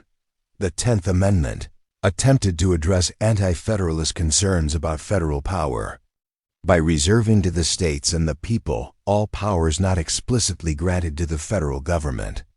Yet this language would prove ambiguous in practice, as the definition of federal powers evolved through interpretation and necessity. The tension between state and federal authority would remain a constant theme in American political development. The honeymoon of national unity began to fade as summer gave way to autumn in 1789, replaced by the more complex realities of governing a diverse nation with competing interests and philosophies. The very success of establishing the new government created space for disagreement about its proper role and direction. Like guests at a wedding who agree on the celebration but differ about the marriage's future, Americans found themselves united in supporting the Constitution while dividing sharply over its interpretation. Hamilton's Report on Public Credit, submitted to Congress in January 1790, became the first great test of the new government's ability to forge consensus from conflict. The Treasury Secretary proposed that the federal government assume all state debts from the Revolutionary War, funding them through new federal bonds that would be paid off gradually through customs duties and excise taxes. The plan was elegant. In its symmetry, it would establish American creditworthiness, reward those who had supported the patriot cause, and create a class of citizens with strong financial incentives to support federal power. Yet, Hamilton's plan struck many Americans as a betrayal of Republican principles. Why should farmers and mechanics pay taxes to enrich speculators who had bought up depreciated government bonds for pennies on the dollar? Why should states that had responsibly paid their debts be forced to subsidize those that had not? The debate revealed a fundamental division about the kind of society America should become. Hamilton envisioned a modern commercial republic modeled on Britain, while his critics preferred a nation of independent farmers and artisans free from the corrupting influence of finance capital. Thomas Jefferson's return from France in 1789 added a new voice to these debates, one that would prove increasingly influential as the divisions deepened. As Secretary of State, Jefferson brought to the administration a perspective shaped by years in Europe, where he had witnessed both the glory and the decadence of old-world civilization. He had seen how concentrated wealth and power corrupted government, turning public servants into private opportunists and free citizens into dependent subjects. The dinner party that Jefferson hosted in June 1790 became legend as the moment when the new government's first great compromise was born. Hamilton desperately needed Southern votes for his debt assumption plan, while Madison and Jefferson needed Northern support for locating the permanent capital on the Potomac River. Over wine and conversation, they crafted a deal that satisfied both interests. Hamilton would get his debt assumption, while the South would get the new capital city that would bear Washington's name. The compromise revealed both the potential and the problems of the new system. It showed that reasonable men could overcome sectional differences through negotiation and mutual accommodation. Yet it also demonstrated that major policy decisions might be made through private bargaining rather than public debate, raising questions about democratic accountability and the influence of special interests. Hamilton's proposal for a national bank in 1790 triggered the first great constitutional crisis of the new republic. The bank would serve as the government's financial agent, provide a stable currency, and facilitate commercial development. Yet nowhere in the Constitution was Congress explicitly granted the power to charter corporations or establish banks. Hamilton argued for a broad interpretation of the necessary and proper clause, contending that Congress could exercise any power that was reasonably related to its explicit constitutional authorities. Jefferson and Madison responded with a strict interpretation of federal powers, arguing that the Constitution granted only those powers explicitly enumerated or clearly implied by the text. To accept Hamilton's reasoning, they contended, would transform the federal government from one of limited powers into one of unlimited authority. Exactly the kind of consolidation that the Constitution's opponents had feared. The bank might be convenient and even beneficial, but convenience alone could not justify exceeding constitutional limits.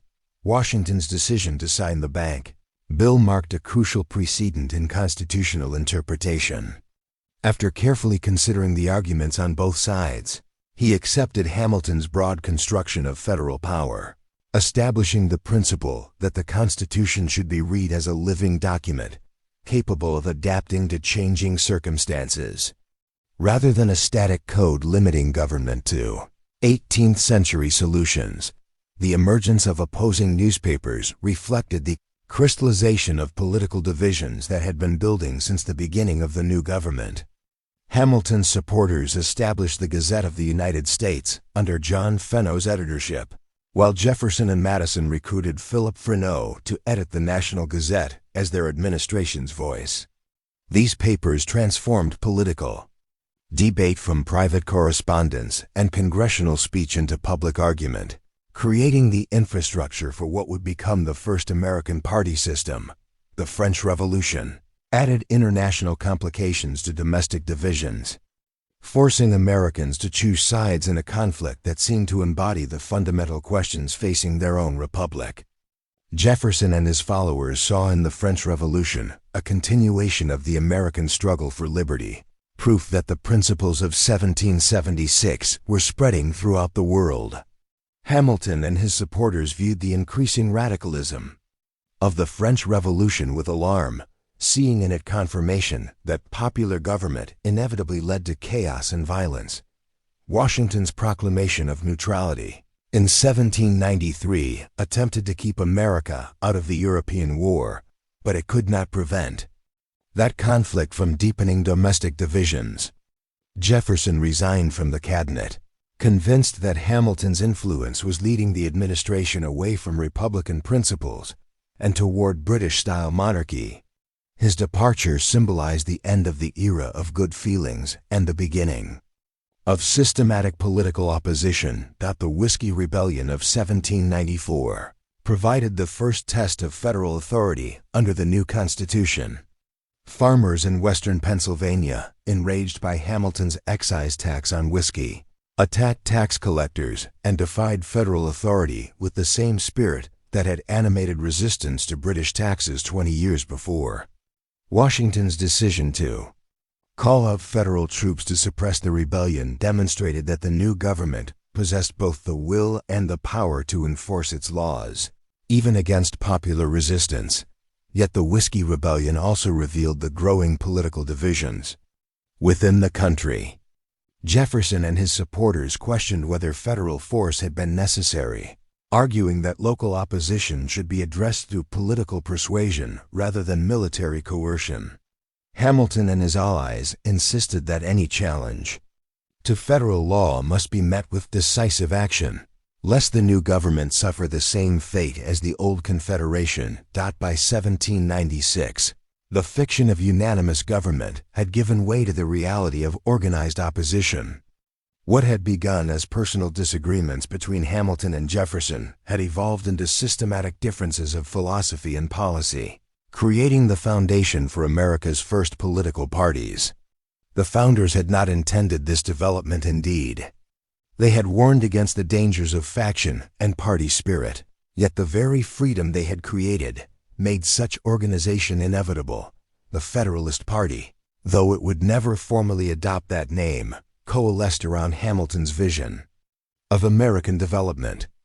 They favored a strong federal government capable of promoting commerce and industry, close ties with Britain, and a social order led by educated elites who could guide the nation's development with wisdom and experience. Their supporters included merchants, bankers, lawyers, and urban artisans who benefited from commercial expansion and federal policies that encouraged trade and manufacturing. The Democratic-Republican Party, as Jefferson's followers came to be known, offered a competing vision rooted in agricultural virtue and limited government. They believed that the best government was that which governed least, leaving individuals free to pursue their own happiness without interference from distant Bureaucrats are privileged elites. Their supporters included farmers, planters, and those who viewed themselves as heirs to the revolution's democratic promise. Washington's farewell address, published in September 1796, served as both a warning and a prophecy about the partisan divisions that were reshaping American politics. The retiring president cautioned against the dangers of faction, arguing that party spirit would inevitably lead to the subordination of national interest to partisan advantage.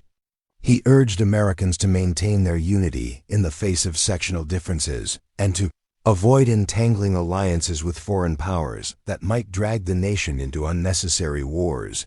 The election of 1796 marked the first contested presidential election in American history, as John Adams of Massachusetts faced Thomas Jefferson of Virginia in a campaign that would test the new nation's commitment to peaceful transfer of power. The Constitution's framers had not anticipated the rise of organized parties, and the electoral system they created proved poorly suited to partisan competition. Adams won the presidency with 71 electoral votes to Jefferson's 68. But under the original constitutional system, this made Jefferson vice president, an arrangement that would prove awkward given their philosophical differences. Adams inherited a presidency surrounded by international crisis and domestic division. The quasi-war with France tested American neutrality and federal authority, while the Alien and Sedition Acts revealed the tension between national security and individual liberty that would recur throughout American history. The Federalist majority in Congress, convinced that French agents and domestic sympathizers posed a genuine threat to national security, passed laws that extended the residency requirement for citizenship, authorized the deportation of dangerous aliens, and criminalized seditious speech against the government. The Democratic Republicans responded to the Alien and Sedition Acts with the Kentucky and Virginia resolutions, drafted secretly by Jefferson and Madison. These resolutions argued that the acts violated the First Amendment and exceeded federal authority, asserting the right of states to judge the constitutionality of federal laws and to nullify those they deemed unconstitutional. While intended as a protest against Federalist overreach, the resolutions established a precedent for state resistance to federal authority that would have profound consequences for the future of the Union. The election of 1800 became a referendum on the Federalist experiment in strong government. Jefferson and Aaron Burr of New York challenged Adams and Charles Cotesworth Pinckney of South Carolina in a campaign that revealed the deep ideological divisions that now separated Americans. Federalists warned that Jefferson's election would lead to chaos and atheism, while Democratic Republicans portrayed Adams as a would-be monarch surrounded by aristocratic conspirators bent on destroying Republican government. The electoral deadlock between Jefferson and Burr threw the election into the House of Representatives, where each state delegation cast a single vote for president. For 36 ballots, the House remained deadlocked, with neither candidate able to achieve the majority required for election. The crisis revealed a fatal flaw in the original constitutional design: the failure to distinguish between votes for president and vice president had created the possibility of a tie between running mates from the same party. Alexander Hamilton's decision to support Jefferson over Burr proved decisive in resolving the crisis. Though Hamilton disagreed profoundly with Jefferson's politics, he respected his opponent's principles and character while viewing Burr as an opportunist without fixed beliefs. Hamilton's influence with Federalist congressmen from key states ultimately secured Jefferson's election, though it would contribute to the bitter rivalry that would end in their fatal duel 4 years later. Jefferson's inauguration on March 4, 1801, marked the first peaceful transfer of power between opposing political parties in the modern world. His inaugural address sought to heal the divisions that had marked the previous decade, declaring that "we are all Republicans, we are all Federalists," and promising to respect the rights of the minority while following the will of the majority. The simplicity of the ceremony. Jefferson walked to the Capitol and deliver his address in ordinary clothes, symbolized his commitment to Republican equality and his rejection of monarchical pretension. The 12th Amendment, ratified in 1804, reformed the electoral system to prevent future deadlocks by requiring electors to cast separate votes for president and vice president. This change acknowledged the reality of party politics while preserving the basic structure of the electoral college. It represented the Constitution's first major adaptation to the practical experience of democratic government, demonstrating the document's capacity for peaceful evolution in response to changing circumstances. Jefferson's presidency marked the triumph of democratic-republican principles and the beginning of what historians would later call the Revolution of 1800. The new president moved quickly to reverse Federalist policies, reducing federal spending, eliminating internal taxes, and scaling back the size of government. He pardoned those convicted under the Sedition Act and allowed the law to expire, restoring the traditional American commitment to free speech and political opposition. The Louisiana Purchase of 1803 tested Jefferson's constitutional principles, while demonstrating the practical benefits of federal power. When Napoleon offered to sell the vast Louisiana territory for $15 million, Jefferson faced a dilemma. The Constitution contained no explicit authority for such a purchase. Yet the opportunity to double the nation's size and secure Western navigation rights was too valuable to pass up. Jefferson ultimately concluded that the treaty power and the necessity of national expansion justified the purchase, though he privately acknowledged that he had exceeded strict constitutional limits. The purchase revealed the evolution of American political thought from the theoretical debates of the 1790s to the practical governance of the early 1800s. Even Jefferson, the champion of limited government, found himself exercising broad federal powers when national interest demanded action. The Louisiana Purchase established precedents for federal expansion and territorial governance that would shape American development for generations, while confirming the principle that constitutional interpretation must adapt to changing circumstances and opportunities. As Jefferson's first term drew to a close, the American experiment in democratic government had proven its viability and established its basic patterns. The peaceful transfer of power between opposing parties, the adaptation of constitutional mechanisms to practical experience, and the expansion of federal authority to meet national needs all demonstrated that Republican government could combine stability with liberty, order with freedom. The rise of political parties, initially viewed as a dangerous development, had become an essential mechanism for organizing democratic choice and ensuring governmental accountability. The young nation stood at the threshold of a new century with its democratic institutions tested and proven. Its territorial boundaries expanded, and its political culture matured through the experience of partisan competition and peaceful resolution of fundamental disagreements. The Constitution had become more than a document. It had become a living framework for self-government that could evolve and adapt while preserving its essential principles. In the quiet chambers of Monticello, Jefferson could reflect with satisfaction on the revolution he had helped to lead, not just the revolution of 1776, but the revolution of 1800, which had confirmed that free people could govern themselves wisely and peacefully change their government through the ballot rather than the bullet. The threads of democratic governance that Jefferson had woven into the fabric of the young nation began to stretch and strain as the 19th century dawned.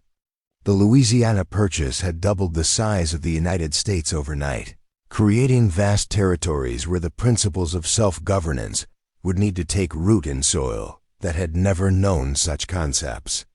The whisper of expansion carried with it both the promise of democratic ideals spreading across the continent and the challenge of maintaining unity across such immense distances. In the halls of Congress, debates grew more heated as representatives grappled with how to organize these new territories. Would they follow the patterns established by the Northwest Ordinance, with its promise that new states would enter the Union on equal footing with the original 13? Or would the peculiar institution of slavery, that contradiction at the heart of American democracy, be allowed to spread westward with the pioneers? These questions would not wait for easy answers, and in their urgency lay the seeds of future conflicts that would test the very foundations of democratic governance. The War of 1812 arrived like an unexpected storm, challenging the young nation's ability to defend itself while maintaining its democratic principles. As British forces threatened the capital and Native American confederations sought to reclaim their ancestral lands, Americans discovered that democracy required not just idealistic documents, but the practical ability to organize, mobilize, and maintain national unity in the face of external threats.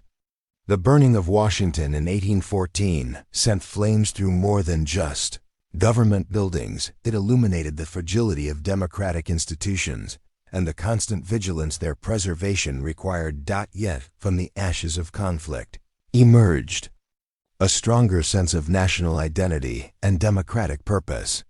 The successful defense of Baltimore, immortalized in Francis Scott Key's verses about a flag still flying after the night's bombardment, became a symbol of democratic resilience.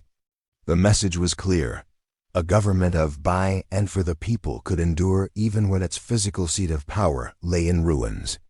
The very act of rebuilding the Capitol and the President's House became a statement of faith in democratic continuity. As peace returned, the democratic experiment entered what historians would later call the era of good feelings. Though beneath the surface, tensions continued to simmer. James Monroe's presidency saw the emergence of the Monroe Doctrine, a bold assertion that European powers should no longer interfere in the affairs of the Western Hemisphere. This declaration represented a new confidence in American democracy, the idea that a republican form of government could not only survive, but could serve as a model and protector for emerging nations throughout the Americas. The Missouri Compromise of 1820 revealed how difficult it would be to maintain democratic unity while expanding westward. As Missouri sought admission to the Union as a slave state, the delicate balance between free and slave states that had been maintained since the Constitution's ratification threatened to collapse. The solution admitting Missouri as a slave state while simultaneously admitting Maine as a free state and prohibiting slavery in territories north of the 3,630 parallel demonstrated both the flexibility and the fundamental tensions within American democracy. Thomas Jefferson, aging in retirement at Monticello, reportedly said that the Missouri question awakened him like a fire bell in the night. The author of the Declaration of Independence understood that the compromise was merely postponing a reckoning with slavery that would ultimately determine whether a nation conceived in liberty could long endure. The democratic process had found a solution, but Jefferson sensed it was temporary, a bandage over a wound that threatened the very life of the republic. The 1824 presidential election shattered the brief illusion of political harmony and introduced new complexities to American democracy. For the first time since the Constitution's ratification, no candidate received a majority of electoral votes, throwing the decision to the House of Representatives. Andrew Jackson had won the most popular votes and the most electoral votes. But when the House selected John Quincy Adams as president, with the help of Henry Clay, who then became Secretary of State, Jackson's supporters cried, "Corrupt bargain." This controversy highlighted a fundamental question about democratic legitimacy. Should the candidate with the most popular votes automatically become president? Or was the constitutional system of checks and balances working as intended? The incident energized Jackson's supporters and began to reshape American politics around the concept of direct, popular democracy rather than the more filtered republic that the founders had envisioned. Andrew Jackson's eventual victory in 1828 marked a watershed moment in the evolution of American democracy.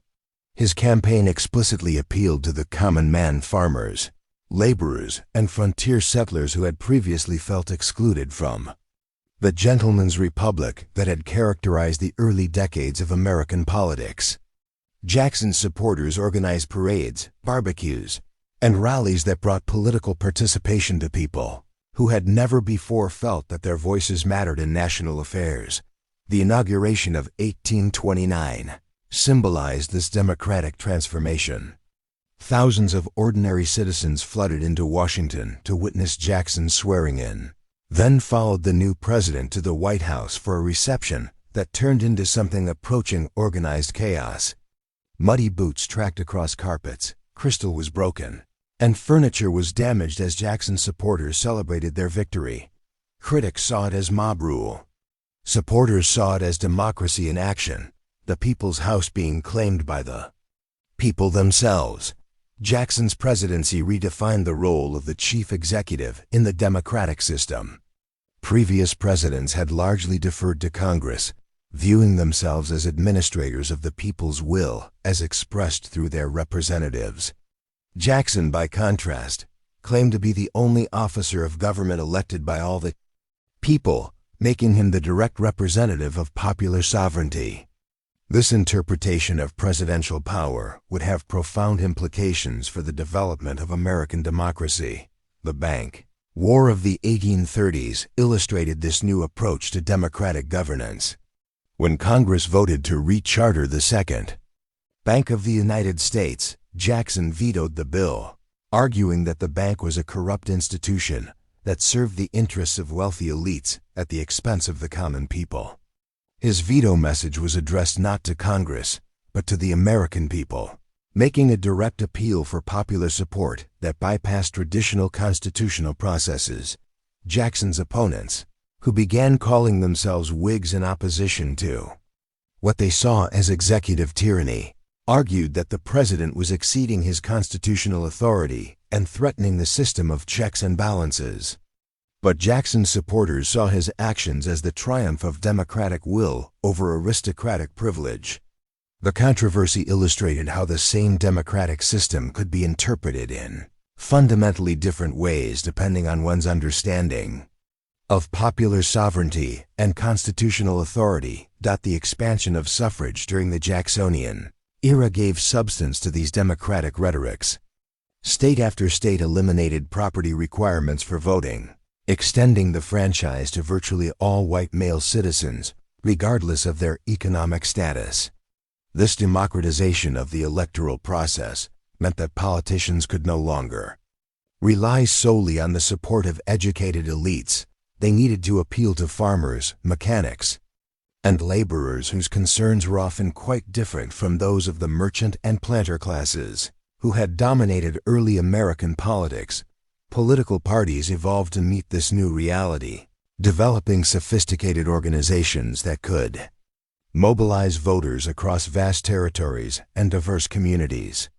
The Democratic Party that emerged around Jackson's presidency was the first truly national political organization in American history, with local committees, state conventions, and a national apparatus that could coordinate campaigns from Maine to Alabama. This organizational innovation made mass democracy possible by providing the infrastructure necessary to translate popular will into political action. The westward movement that characterized the Jacksonian era brought new challenges and opportunities for democratic governance. As Americans poured into territories beyond the Mississippi River, they carried with them not just their belongings, but their ideas about self-government and popular sovereignty. These migrants often found themselves in situations where formal government institutions did not yet exist, forcing them to create democratic structures from scratch. Mining camps in California, farming communities in Oregon, and trading posts scattered across the Great Plains became laboratories for democratic experimentation. Without established hierarchies or inherited institutions, these frontier communities developed informal systems of governance based on principles of equality and majority rule. Town meetings, miners' courts, and wagon train councils demonstrated that Americans had internalized democratic practices to such an extent that they could recreate them spontaneously wherever they settled. The Mormon migration to Punda, Utah provided a particularly interesting case study in democratic adaptation. Fleeing religious persecution in Missouri and Illinois, the Latter-day Saints established a theocratic society in the Salt Lake Valley that nonetheless incorporated many democratic elements. Their system of local governance relied heavily on popular participation and consensus building, even as ultimate authority rested with religious leaders. This hybrid model demonstrated how democratic practices could be adapted to very different cultural and ideological contexts. The Mexican-American War of 1846-1848 forced Americans to confront fundamental questions about the relationship between territorial expansion and democratic principles. The acquisition of vast territories in the Southwest through military conquest raised troubling questions about whether a democratic nation could justly govern unwilling populations.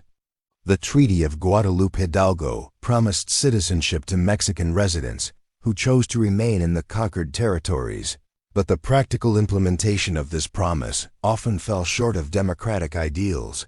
The discovery of gold in California in 1848 accelerated these challenges by triggering a massive migration that overwhelmed existing governmental structures. The 49ers who rushed to the gold fields came from diverse backgrounds and brought with them conflicting ideas about law, order, and democratic governance. The resulting communities were often rough and violent, but they also demonstrated remarkable creativity in developing democratic institutions adapted to frontier conditions. The California Constitutional Convention of 1849 exemplified both the promise and the problems of democratic expansion. Delegates representing mining camps, agricultural settlements, and commercial centers worked together to create a state government that would be suitable for admission to the Union. Their debates over slavery, taxation, and representation reflected the broader national tensions that were increasingly threatening American unity, but their ability to reach compromises and create a functioning democratic system demonstrated the resilience of American political culture. The Compromise of 1850 represented another attempt to use democratic processes to resolve the fundamental contradictions in American society. By admitting California as a free state while allowing popular sovereignty to determine the status of slavery in other territories, Congress tried to maintain the delicate balance that had preserved the Union since the Missouri Compromise. The package of measures also included a strengthened Fugitive Slave Act that required citizens in free states to assist in the capture and return of escaped slave law that forced many Americans to confront the moral contradictions of their democratic system. As the 1850s progressed, the tension between democratic ideals and the reality of slavery became increasingly difficult to ignore or compromise away. The Kansas-Nebraska Act of 1854, which repealed the Missouri Compromise and allowed territorial residents to decide the slavery question for themselves, seemed to embody democratic principles of popular sovereignty. In practice, however, it led to Bleeding Kansas, a violent conflict between pro-slavery and anti-slavery settlers that demonstrated how democratic processes could break down when fundamental moral questions were at stake. The emergence of the Republican Party in response to the Kansas-Nebraska Act marked a new phase in American democratic development. Unlike earlier political parties that had tried to avoid or compromise on the slavery question, the Republicans explicitly opposed the expansion of slavery into the territories. Their rise represented the triumph of a more ideological form of democracy, one that was willing to accept political conflict rather than moral compromise. Abraham Lincoln's emergence as a national political figure during this period illustrated how democratic rhetoric could be used to address fundamental contradictions in American society. His debates with Stephen Douglas during the 1858 Senate campaign in Illinois centered on competing interpretations of democratic principles. Douglas argued for popular sovereignty letting territorial residents decide the slavery question for themselves. Lincoln countered that democracy had moral limits, that a majority could not rightfully vote to deny freedom to another human being. Lincoln's House divided speech crystallized the growing recognition that American democracy could not indefinitely accommodate both freedom and slavery. This government cannot endure, permanently half slave and half free, he declared, arguing that the nation would ultimately become all one thing or all the other. This represented a fundamental departure from the compromising spirit that had characterized American politics since the Constitutional Convention, a recognition that some questions were too fundamental to be resolved through normal democratic processes. The Dred Scott decision of 1857 demonstrated how judicial interpretations could challenge democratic assumptions about citizenship and rights. When the Supreme Court ruled that African Americans could not be citizens and that Congress had no power to prohibit slavery in the territories, it effectively removed the slavery question from the realm of democratic decision-making.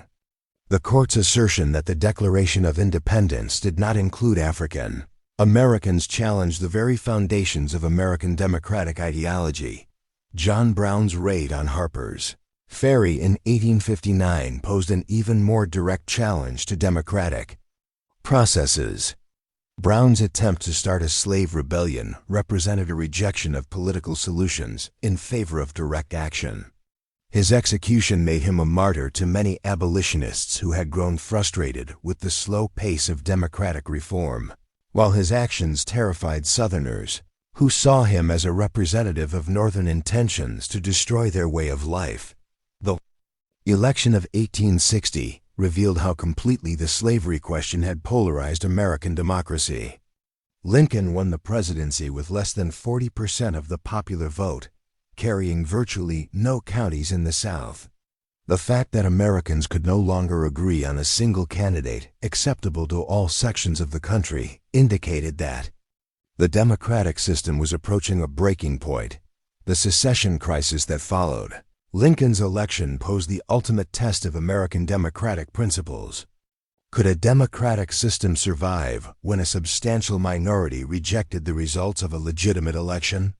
Southern arguments for secession drew on the same principles of popular sovereignty and self-determination that had justified the American Revolution, creating a paradox that struck at the heart of democratic theory. Lincoln's response to secession reflected his deep understanding of democratic principles and their implications. In his first inaugural address, he argued that secession was incompatible with democracy because it would destroy the principle of majority rule while providing no protection for minorities. If any group could leave the Union whenever they disagreed with an election result, he reasoned, democratic government would become impossible. The Civil War that followed represented more than just a conflict over slavery. It was a test of whether democratic government could survive internal rebellion. Lincoln's prosecution of the war required him to balance democratic principles with military necessity, leading to controversial decisions about habeas corpus, press freedom, and civil liberties. These tensions illustrated the fundamental challenge facing any democracy in wartime: how to preserve freedom while defending the system that makes freedom possible. The Emancipation Proclamation of 1863 transformed the Civil War into a conflict over the meaning of American democracy itself. By declaring that slaves in rebellious states would be free, Lincoln redefined the war's purpose from preserving the Union to creating a new birth of freedom. This decision represented both the triumph of democratic ideals over economic interests and a recognition that American democracy could not fulfill its promise while denying freedom to millions of its inhabitants. The Gettysburg Address, delivered at the dedication of a cemetery for soldiers killed in that bloody battle, became Lincoln's most powerful statement about the relationship between democracy and sacrifice.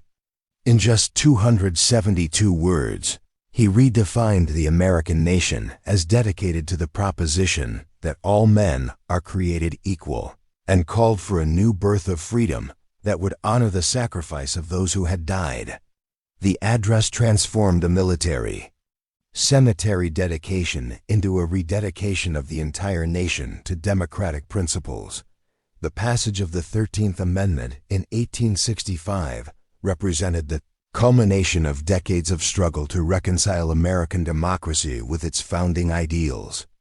The amendment's simple declaration that neither slavery nor involuntary servitude, except as a punishment for crime whereof the party shall have been duly convicted, shall exist within the United States, finally resolved the contradiction that had plagued American democracy since its inception. Lincoln's assassination, just days after the war's end, deprived the nation of the leader who had guided it through its greatest crisis.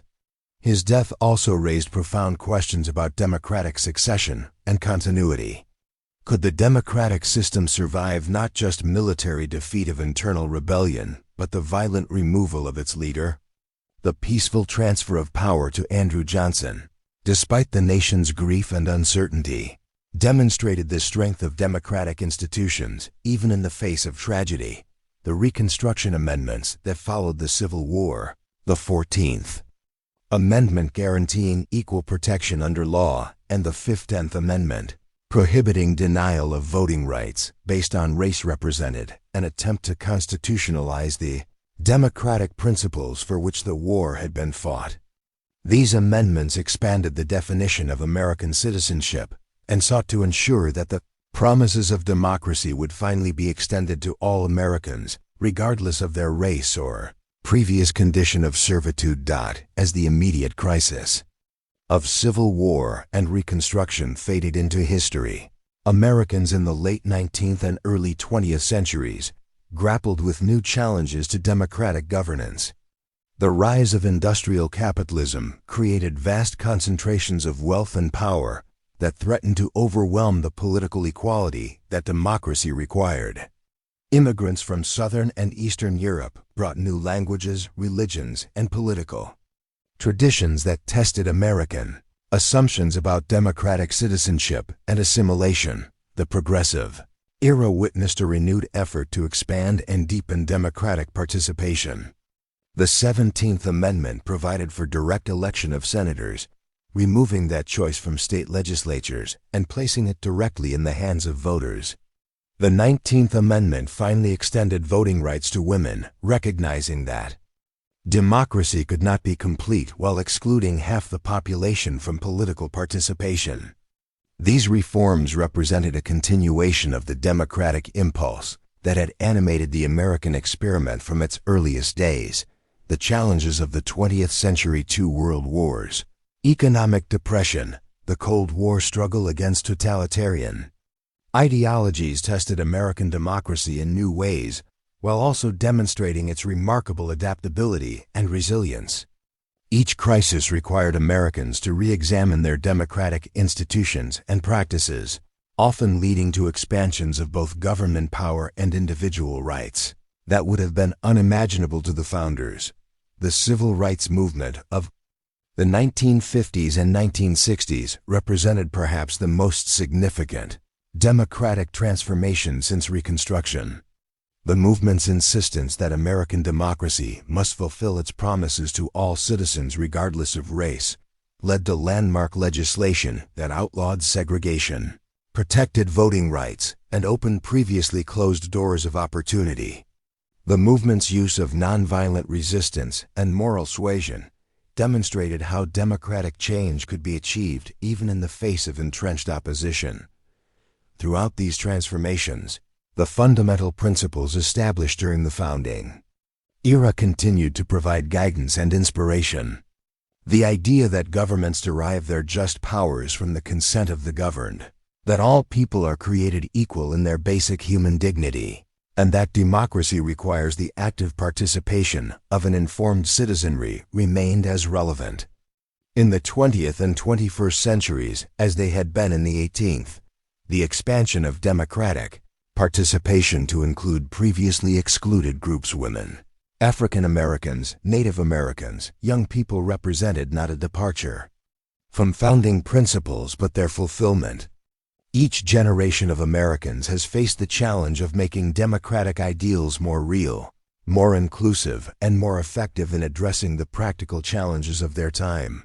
The story of American democracy's rise is thus not simply a historical narrative about events that happened long ago, but an ongoing process that continues to unfold.